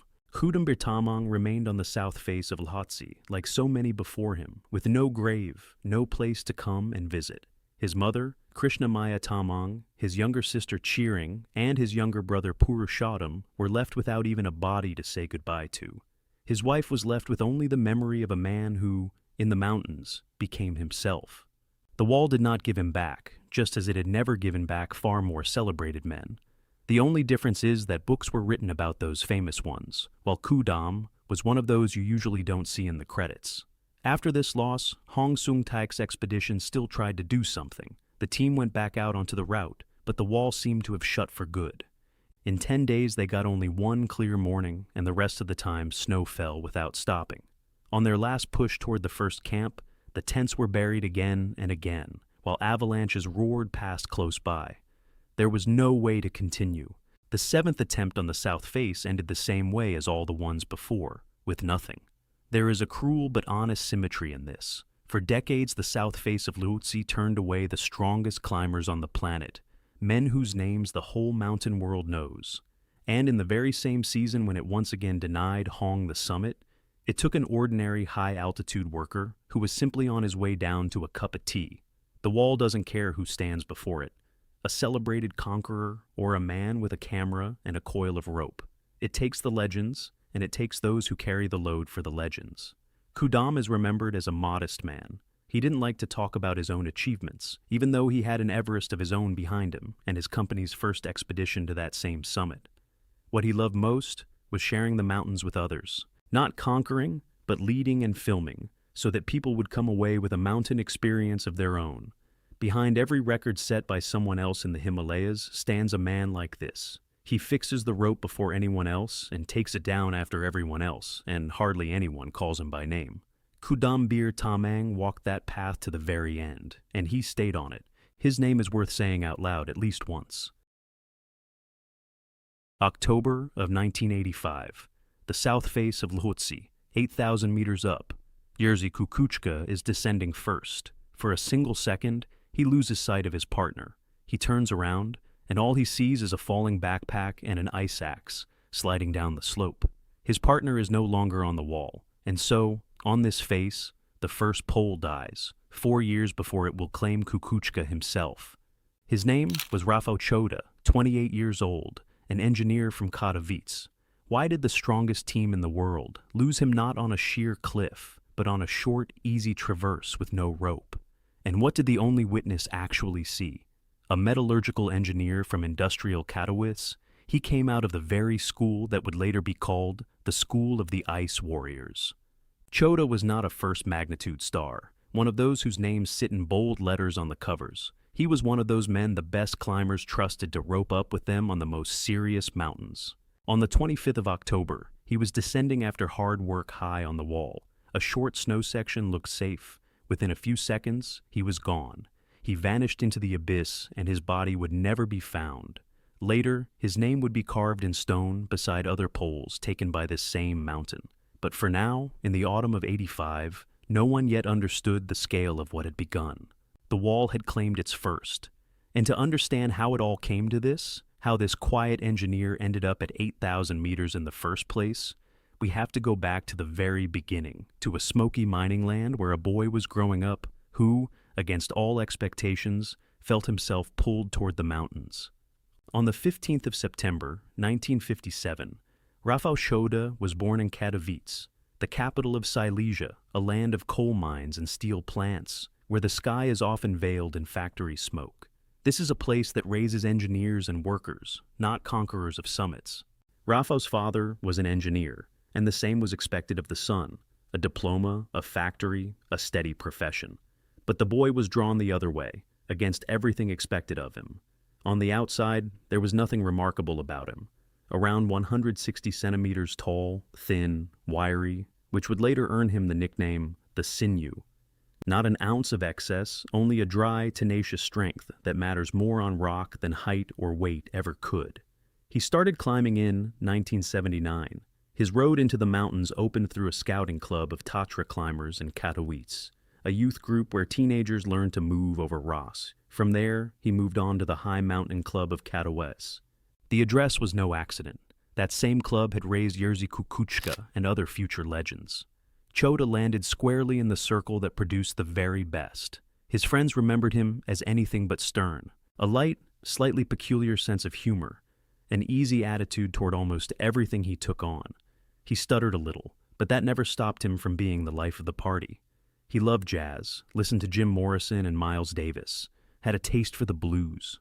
And behind that lightness, there was a firm core. Those who knew him closely say that in the things that mattered, he never let himself cut corners or skimp on safety. Between climbs, he graduated from the Silesian University of Technology in Gliwice and became a metallurgical engineer. For now, the mountain and the factory ran side by side in his life.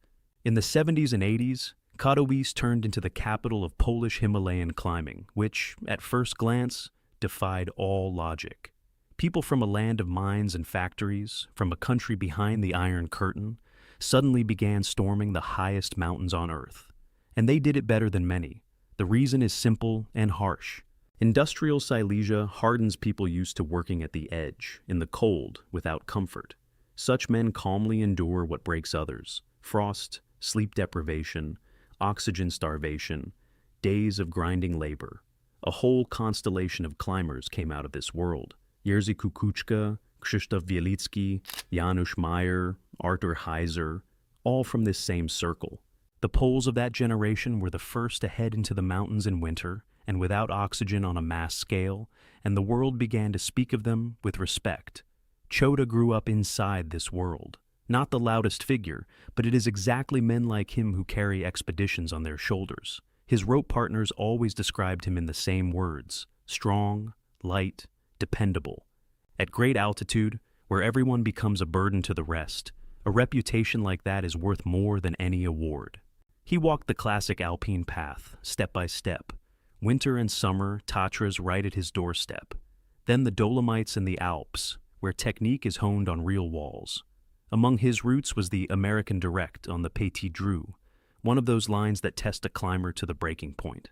A schooling like that teaches you not only to climb, but to feel the edge beyond which stubbornness turns deadly. It is on that edge that all the great tragedies in the mountains play out. By the middle of the 80s, Cholda was ready for the thing that all this preparation exists for: the Himalayas. In 1983, the road led him far from the walls of Europe into the Hindu Kush, a harsh range at the meeting point of Afghanistan and Pakistan. The goal was Tirich Mir, the highest point of the range, 7,706 meters. No longer a training mountain, but a true 7,000er, where mistakes cost lives. Beside him climbed Artur Heiser, a close friend and a future legend of the Polish mountains. These two understood each other without words, and in the mountains that counts for a great deal. On the 12th of August, 1983, the two of them stood together on the summit of Tirich Mir. For Poland, it was the first ascent of the highest point in the Hindu Kush, an event that wrote both names into the history of national mountaineering. That victory changed Cholda's standing. From the ranks of the promising but little known, he moved into the company of those taken seriously. He had proven he could work at great altitude and see a job through to the end. And he did not stop there.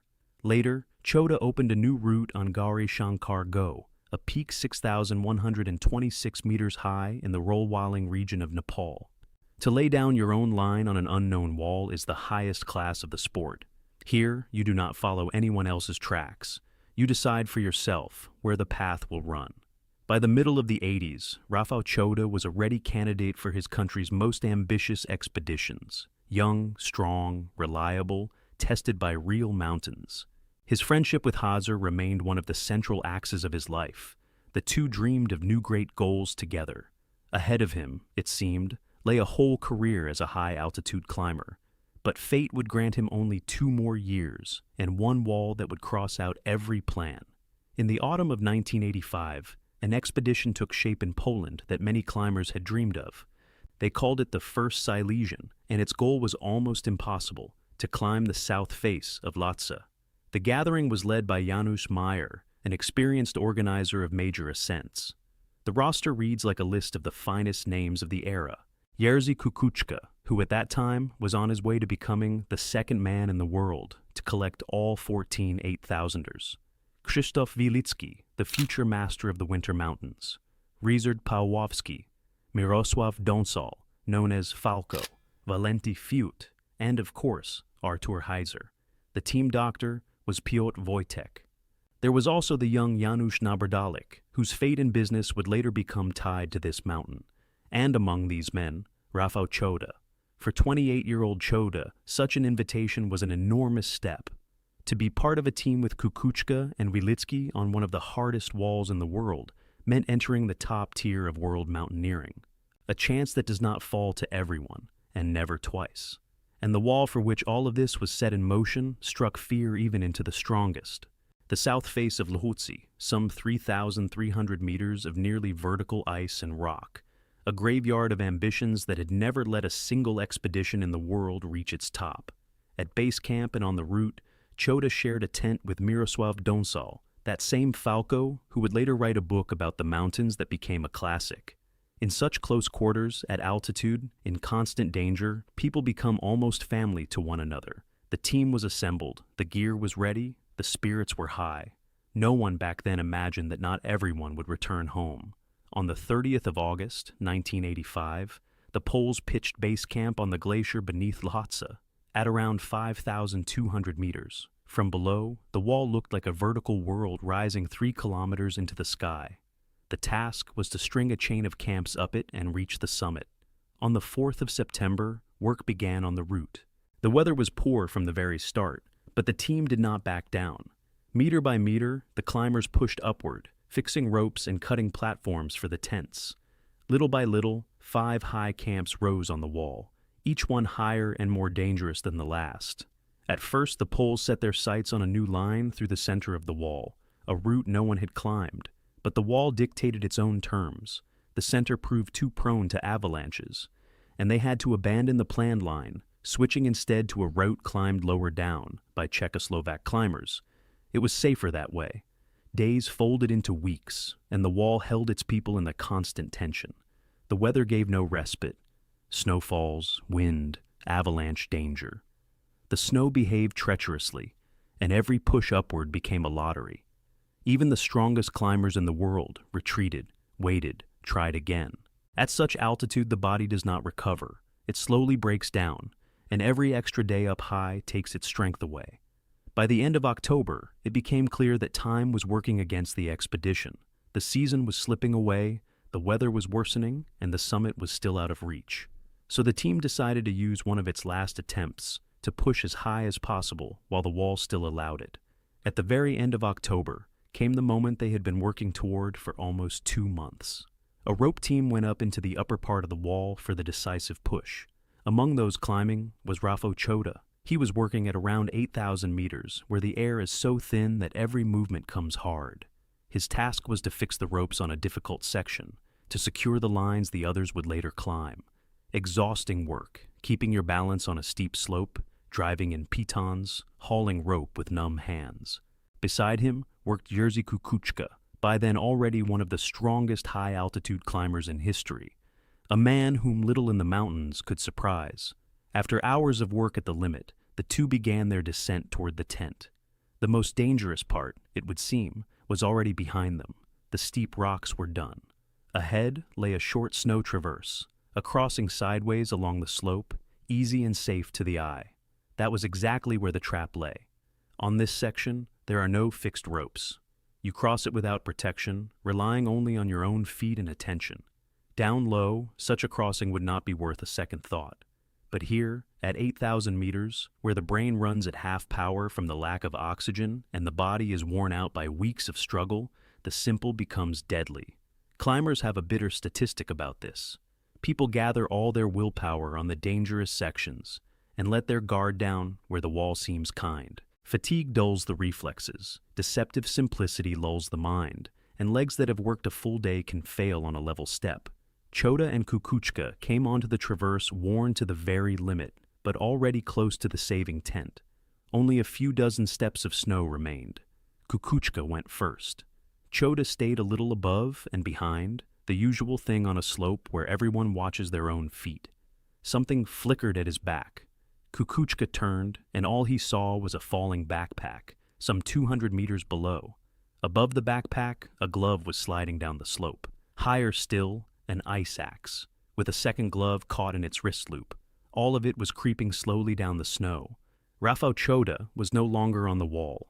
On the 25th of October, 1985, he fell on that crossing, and the wall gave him no chance. What exactly happened on that unroped traverse? Whether he lost his footing, whether the snow gave way, whether his worn-out legs failed him, no one knows. The only witness was Kukuczka himself, and he saw only the aftermath, not the moment of the fall. Rafal Cholda's body would never be found.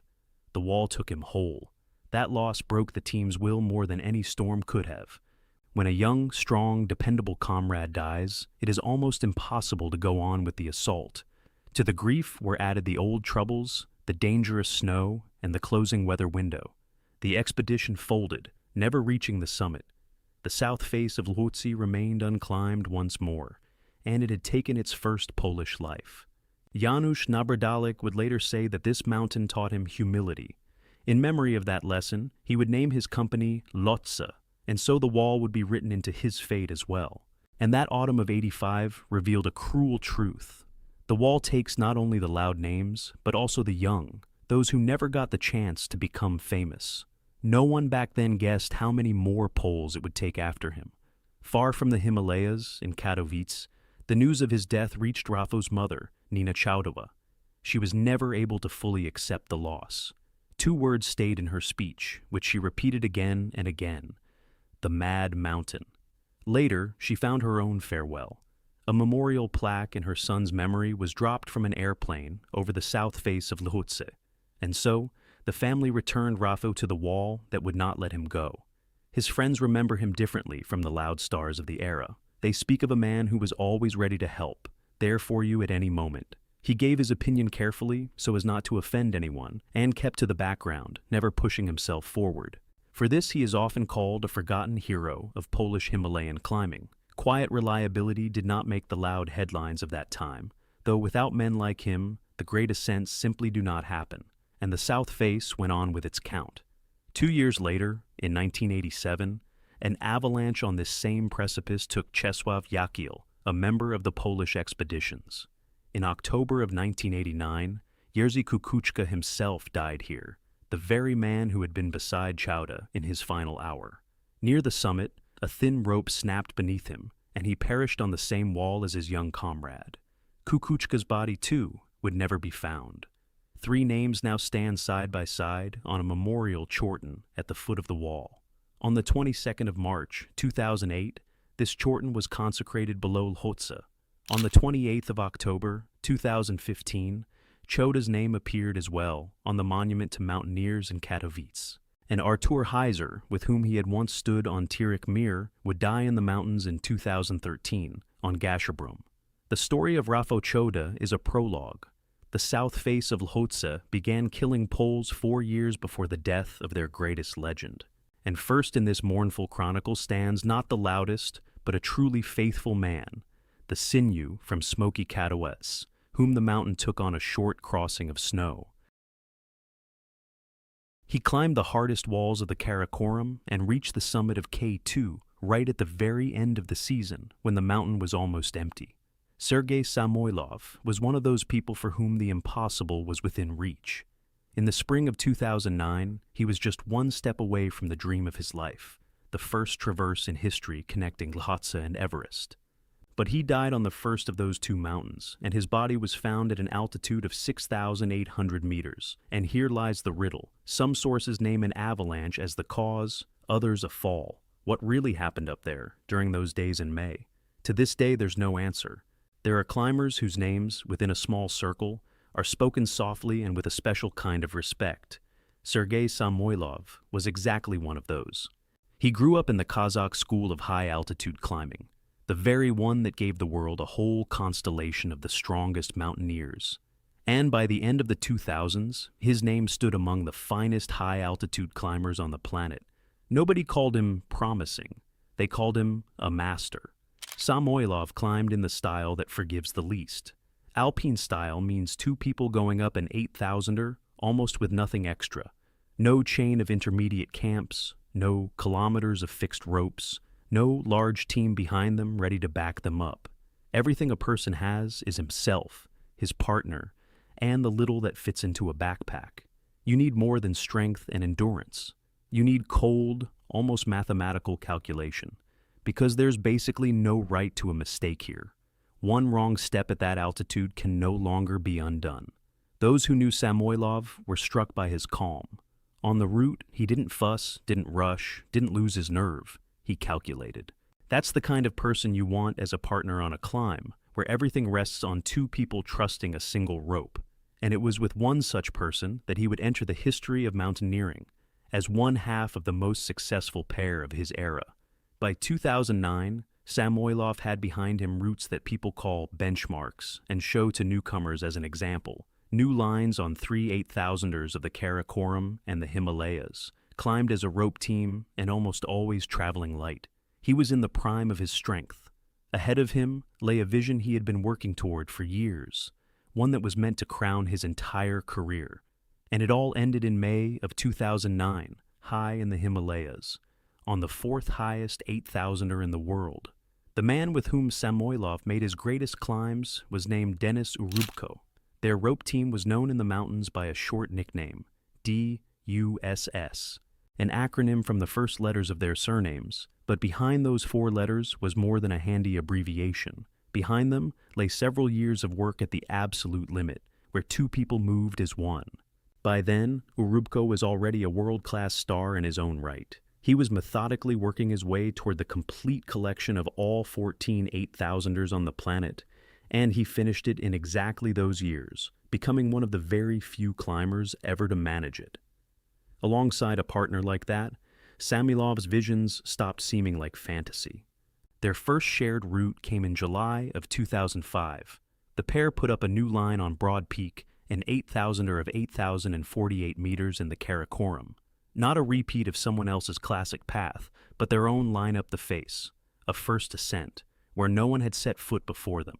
At that altitude, every new meter of the wall has to be solved on its own. A year later, in 2006, they took an even louder step. Urubko and Samoylov opened a new route up the northeast face of Manaslu, a summit of 8,163 meters. For that climb, the pair was awarded the Golden Ice Axe of Asia, one of the top honors in mountaineering. It's given not for the mere fact of reaching the top, but for the beauty and difficulty of the line, for style. And so, a reputation took hold that walked ahead of Samoylov. Not an ordinary member of big expeditions, not someone carrying out another man's will. He was a co-author of the most complex routes, a man who dreamed up the lines himself and climbed them himself. 2 people going up and coming down, relying only on each other. And that was their whole signature. There's a mountain in the Himalayas and the Karakoram that even those who have climbed everything else are afraid of. K2, the second highest 8,000er on the planet, but in terms of harshness and the number of lives it has taken, the first. In 2007, the pair set their sights on it. And they didn't take the most accessible option, but the path up the North Ridge from the Chinese side, the Japanese route, first climbed back in the early 80s and repeated only a handful of times since. Very few even approach it. The ascent of K2 by itself is a trial at the edge of what's possible, and Samoylov and his partner added yet another risk that makes many experienced climbers go cold inside. They went very late in the season, when the other expeditions had already broken down their camps and gone down. By that point, the mountain was almost deserted. The weather grew more and more fickle, the windows shorter and shorter, and if disaster struck, there was no one to expect help from. The 2 of them were left alone with the mountain at the worst possible time for it, and still they completed the route and came down alive. The ascent became one of the loudest successes of that year, talked about far beyond the world of climbing. After K2, they were called the benchmark rope team of high-altitude mountaineering, a pair capable of what seems impossible to others. Now they were known not only in Kazakhstan, but across the whole world of the mountains. It seemed the duo could pick any goal and, sooner or later, reach it. But Samoylov had one dream that was special, a vision he nurtured on its own, one that was bigger than any route he had ever climbed. For its sake, he was ready to gather a whole team and put on the line everything he had achieved. That dream sounded at once simple and almost unbelievable. A full traverse of 2 summits in a row, Lhotse and Everest, with no descent in between. To climb one 8,000 or 8,516 meters high, cross along the ridge and, without giving up altitude, ascend the neighboring peak, the highest on the planet. Everest, 8,848 meters. Many strong climbers had dreamed of this. They discussed it over the table, sketched it on maps, worked out the logistics. But no one had ever managed the full traverse. That was exactly the pull of the idea. The 2 mountains stand right up against each other, sharing the approaches, the ice fall, and part of the route almost all the way to the top. There they are, side by side. But to join their summits along the top, to walk that airy bridge above 8,000 meters, where there's half as much oxygen as down below, that was a task that broke every plan. For Samoylov, the traverse was not just a line on a list. He saw it as the summit of his entire career, the final and brightest point of a long journey in the mountains. Something like that can't be pulled off by a light 2-person team. Around Samoylov's dream, a serious force gathered. The project turned into a national Kazakh expedition. The team included the most experienced high-altitude climbers, Maksut Jumayev and Vasily Pivtsov, who by then had climbed almost all the 8,000ers on the planet, Artyom Skopin, Yevgeny Shutov, and other strong climbers of the country. Nothing commercial, where a client is led by the hand to the summit for money. A pure sporting challenge of a level that only a few in the whole world are truly ready for. In the spring of 2009, the expedition gathered its gear, sorted out the permits, and set off for the Himalayas. Ahead of them stood the mountain, where it all had to begin. By the plan, the order was this. First, the team would take Lhotse, 8,516 meters high, and from there, without losing the altitude it had gained, move on to neighboring Everest. Everything rested on the first mountain, but it met the climbers in the harshest of conditions. The season turned out to be unusually snowy. The slopes were overloaded, and that changed the character of the mountain beyond recognition. Where, in a normal year, there would be dense fern or bare ice, now unstable masses were piling up, ready to break loose at the slightest push. The avalanche danger stayed high, day after day. Denis Urubko, who at the time was speaking on behalf of the Federation, assessed the situation plainly. There was a great deal of snow on Lhotse, and the situation was difficult. Behind a professional's restrained words lay a very concrete threat. Heavy snow on an 8,000er isn't just an inconvenience. It turns familiar sections of the route into traps. You can't tell whether a slope will hold a person's weight or slide down as an entire slab. And it sharply slows movement. Where on ice you'd pass in an hour, through deep snow, you fight your way for half a day, losing strength and time. And the team didn't have much time. Over everything hung the approach of the monsoon, after which the high mountains become impassable. And yet the climbers worked at the very edge, trying to catch a weather window for the decisive push. Every day of waiting in base camp cost nerves, strength, and the dwindling reserve until the season's end. The mountain was in no hurry to open up, and they couldn't wait forever. In the end, a window, fragile as it was, appeared. On the 26th and 27th of May, the pair set out to storm the summit of Lhotse, and here the flawlessly built story of a great project suddenly breaks off. Sergey Samoylov died high on Lhotse. According to different accounts, it was the 26th or the 27th of May, 2009 or the exact date differs among the sources, but the outcome is the same. One of the strongest high-altitude climbers of his generation remained on the 4th 8,000er of the world. His body was later found far below the point where he had last been seen, at an altitude of about 6,800 meters. A drop of thousands of meters down a steep slope is an enormous loss of height. The mountain gave him back far from the place where it all ended. For the team, it was a blow they couldn't recover from on the route. It wasn't just one of the members who had died. The man who had conceived the entire project had died, its guiding mind and one of its leaders. Without him, the traverse immediately lost both its meaning and its driving force. The expedition was called off. To continue after such a loss was impossible, neither physically nor morally. The bitterest part was how close the goal had been, and how terribly it had turned out. For the sake of traversing the two summits, they had gathered the best, prepared for years, gone to the limit. And it all broke off on the first of the two mountains, before the team had even set foot on the airy bridge to Everest. The dream, which had seemed just a few steps away, remained out of reach, but almost at once a question rose up around the death itself, one that never found a single answer. What exactly happened up there during those days in May? It's not just opinions that differ. The primary data from different sources differs too. There are two versions, and both have grounds. The first is an avalanche. That's what many obituaries and reports of the time wrote. The climber was buried by a moving mass of snow. This version has a strong footing, the very conditions of the season. There was an abnormal amount of snow in the spring of 2009. The avalanche danger stayed high, and this had been warned about even before the tragedy. And the place where the body was found, far below at 6,800 meters, fits the picture of a slide.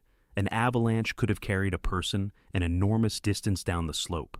The second version comes from one of the most authoritative sources in world mountaineering, the Himalayan database, which for many years has kept statistics on ascents and deaths in these mountains. It names not an avalanche as the cause, but a fall, and it has its own logic. The same great drop between the last point where Samoylov was seen and the place where his body was found is just as well explained by a fall down a steep slope. Without any snow coming down at all, the two could never be reconciled. Reliable sources give different answers. An avalanche and a fall at high altitude can leave outwardly similar traces, and there were no witnesses to the final moments. The honest conclusion is this: it's reliably known what happened. Sergey Samoylov died on Lhotse during an attempt to climb it. But why, an avalanche or a fall, has not been established to this day. Both versions still stand side by side, and neither has been confirmed for certain. The expedition left the mountain, and a heavy silence set in. The evacuation of the body to Alma-Ata was planned for the autumn after the monsoon. It was impossible to climb that high any sooner. Before Sergey could be brought home, there were still months to wait. In the climbing community, his passing was felt hard. A master was leaving the mountains, one whose roots had been held up as an example to a whole generation. And there remained a truth that's hard to accept. Even that level of mastery, that experience, and that calculation don't cancel out the main risk of the high mountains. They only push it back. They don't remove it. Denis Urubko went on climbing in the mountains afterward, but the old USS duo was no more. The other half of it was gone. And the full traverse of Lhotse and Everest, the reason it had all been started, remained at that point unclimbed, that very first ascent still waiting for its moment. The story of Sergey Samoylov isn't about weakness, and it isn't about a mistake. It's about a man who rose to the very summit of his craft, and about a mountain that, even so, turned out to be stronger. Czech psychiatrist Pavel Kalny reached the summit of Lhotse, the fourth highest peak on the planet. And on the way down, he fell. He plunged roughly 200 meters, and, against all odds, he survived. They found him still breathing, with severe frostbite, but they were never able to carry him down to camp. This was his first big mountain, and his partner descended alone, and from a height of 8,000 meters, he called Pavel's family. 3 years later, he too would vanish on another peak. How did it happen that the mountain took them both? This is the final story of the collection. Pavel Kalny was born on the 14th of May, 1967, and worked as a psychiatrist. His whole life was spent with other people's pain, helping to hold up those who had almost slipped away. His profession had trained him in self-control, not to panic when someone else's world was falling apart beside him. He carried that calm with him into the mountains too. He came to climbing late, already a grown man, without any youthful fanaticism and without any need to prove something to anyone. The mountains for him were not a sport chased after for medals, but a quiet calling. He wasn't collecting summits. He wasn't building grand projects. He simply wanted to climb. His experience was real. In 1992, he climbed Elbrus, then worked his way through Soviet and Russian routes, getting used to altitude and thin air. In 2005, he climbed Mount Logan, the highest point in Canada, a peak that tests a climber no less harshly than the Himalayas, a serious school, and he passed through it honestly. At home, 2 children were waiting for him, a family man, a respected doctor. By the spring of 2006, he felt it was time to take the next step. That step was meant to be Lhotse, the fourth highest peak on the planet. And this is where the whole story turns on its head. In our collection, almost all of the figures are legends, people with the crown of the Himalayas behind them, veterans of the Great Walls. Kalny was different. For him, Lhotse would be his very first 8,000-meter peak. For the first time in his life, he was tasting the air above the mark of 8,000 meters. The path to the summit opened through someone else's team. In the spring of 2006, Kalny joined a Norwegian expedition that was heading up Lhotse that season. But inside that large international group, he had his own man, a partner bound to him by trust and friendship. That was Martin Minarik, an experienced Czech high-altitude climber. Several 8,000ers already stood behind him, and in the mountains he felt more sure of himself than most. Beside a partner like that, it was easier for a newcomer to take his first big step. The two Czechs decided to go in lightweight style, that is, without Sherpas, without porters, without fixed ropes set up in advance. Gear, pace, responsibility, all of it on their own shoulders. Out of the entire Norwegian team, only these two climbed roped together all the way to the top, relying on each other. Minarik was stronger and better acclimatized, so it fell to him to lead, to set the pace and break the trail. Kalny kept behind him, in his rhythm, trying not to fall back. But lightweight style carries a harsh price. At great altitude, there is almost no help. If something goes wrong, there is no one to pass a rope, to catch you, to drag you along. Two people alone with the mountain can count only on themselves, and at 8,000 meters, strength melts away with every hour. For a first 8,000er, it was a very risky choice. An experienced climber can afford such a gamble. He knows where the limit lies. A newcomer does not yet feel that limit. And yet the rope team held together on the one thing that mattered, on the trust of two friends who believed they would reach the top together and come back together. While the partners were preparing for the summit push, one of the deadliest seasons in the history of these places was unfolding around them. The spring of 2006 became a black page for everyone who tried to climb Everest and its neighbor that year. The two mountains are bound together for good. They share almost the entire way up, the same camps, the same stream of people, and that is why their death toll is shared too. By the day it came to be Kalny's turn, the mountain had already taken 10 people in a single month. People died of exhaustion, froze, fell, lost consciousness in the traffic jams on the narrow sections. The list grew with frightening speed. Kalny would become the 11th in less than 30 days. Behind that figure lies not some abstract danger, but a pattern. That season the mountain gave almost no room for error, and it was especially cruel to those who found themselves at such altitude for the first time. The crowded route, the fickle weather, the queues at the key spots, all of it wore people down before they even reached the summit, and the payment for strength spent in vain came on the descent when it was too late to turn back. Here is the trap. On the way up, a person is still full of strength, but the body is wrung completely dry on the way back down. For Kalny, it was the descent that would prove fatal, not the summit. On the 9th of May, 2006, came the day the two Czechs had been working toward for the entire expedition. They set off on the summit push, up the route, toward the coveted mark of 8,500 meters. On this day, the gap in their pace told especially hard. Minarik moved ahead, toward the upper camp, his stride steadier. Kalny stayed behind, trying not to fall off the schedule. At an altitude above 8,000 meters, every step is a separate effort. There is so little air here that the brain works at half strength. The muscles fill with lead, and simply clipping in a carabiner takes minutes. They reached the summit, but there was no joy, for the main thing, and the most dangerous, still remained, to descend. And on the descent, the lagging behind became fatal. The rope team stretched out. The two who had set off together ended up far apart. Minarik went down first. Kalny trailed behind. At the decisive moment, his partner, absorbed in his own descent, could not see him behind his back. And in those minutes, Kalny was alone, and at such altitude that is almost a death sentence. There is no one to safeguard you, to reach out a hand in time, to shout a warning. The slightest mistake, a misstep, a lapse of focus, and there is no one left to hold a man back. So it was, cut off from his partner, somewhere on the descent, that everything was decided. Kalny fell. What follows comes from the account of the survivor.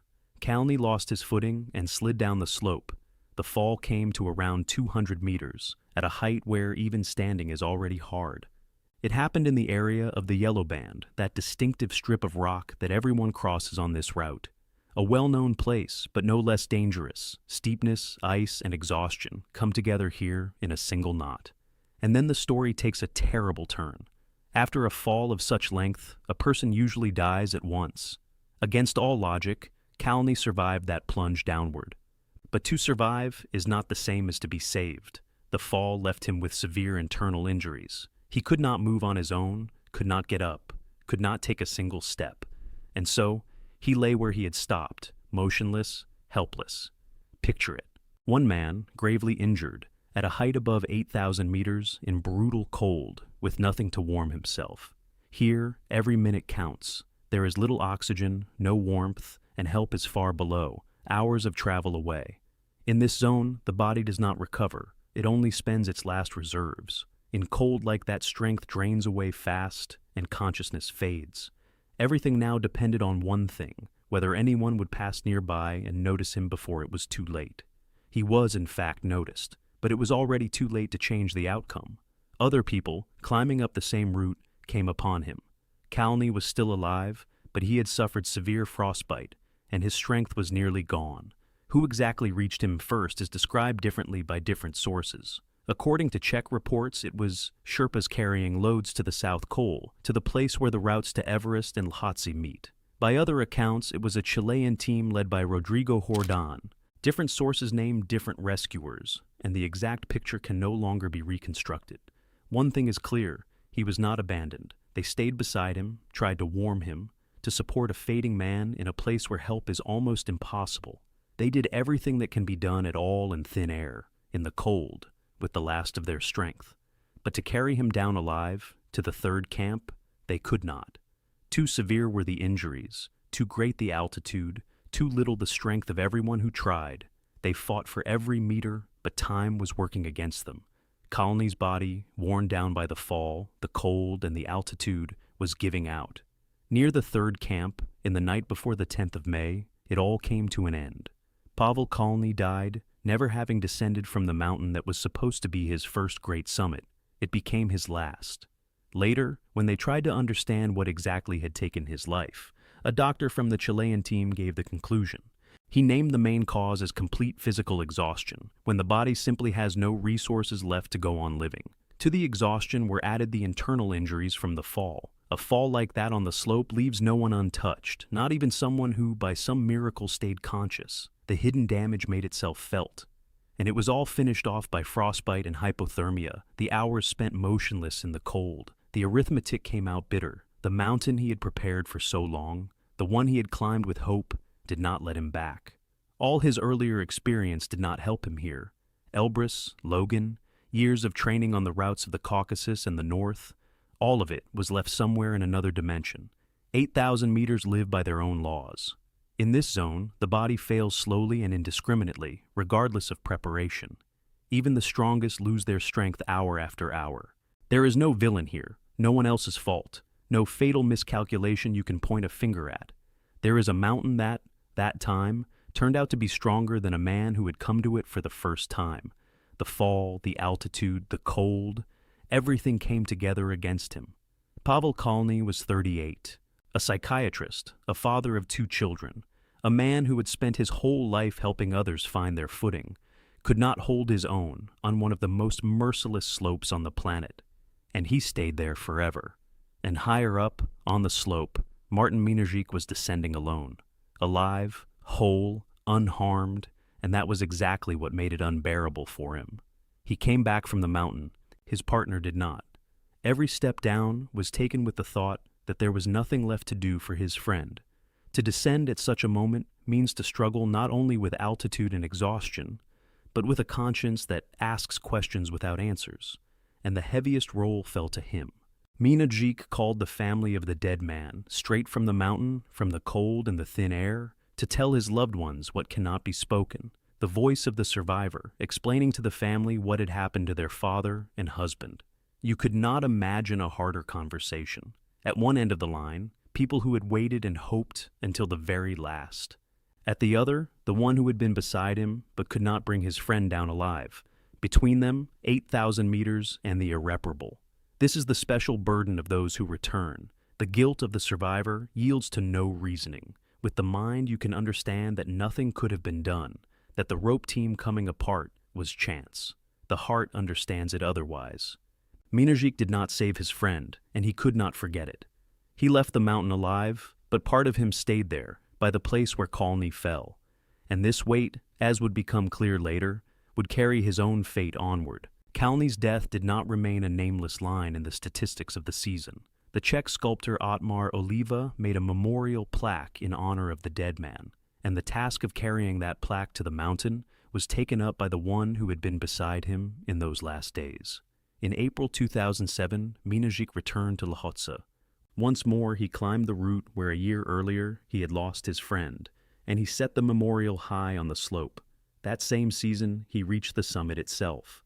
What Kalny had not managed, his partner carried through to the end, as if for the two of them. To return to the mountain that took someone dear is not bravado, but a way of saying goodbye.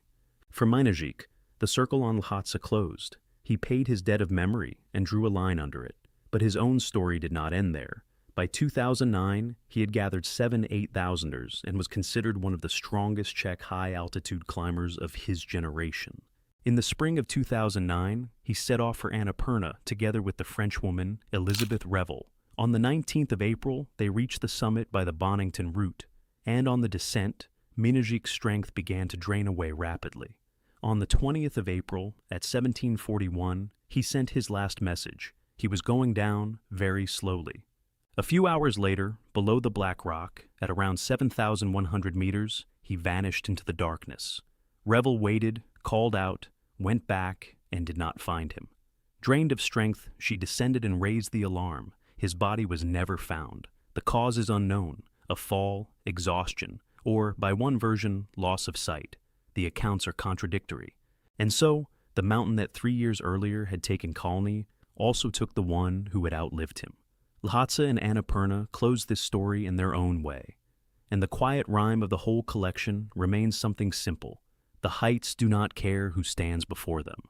A celebrated legend or a man stepping out for the first time onto his very first 8,000er.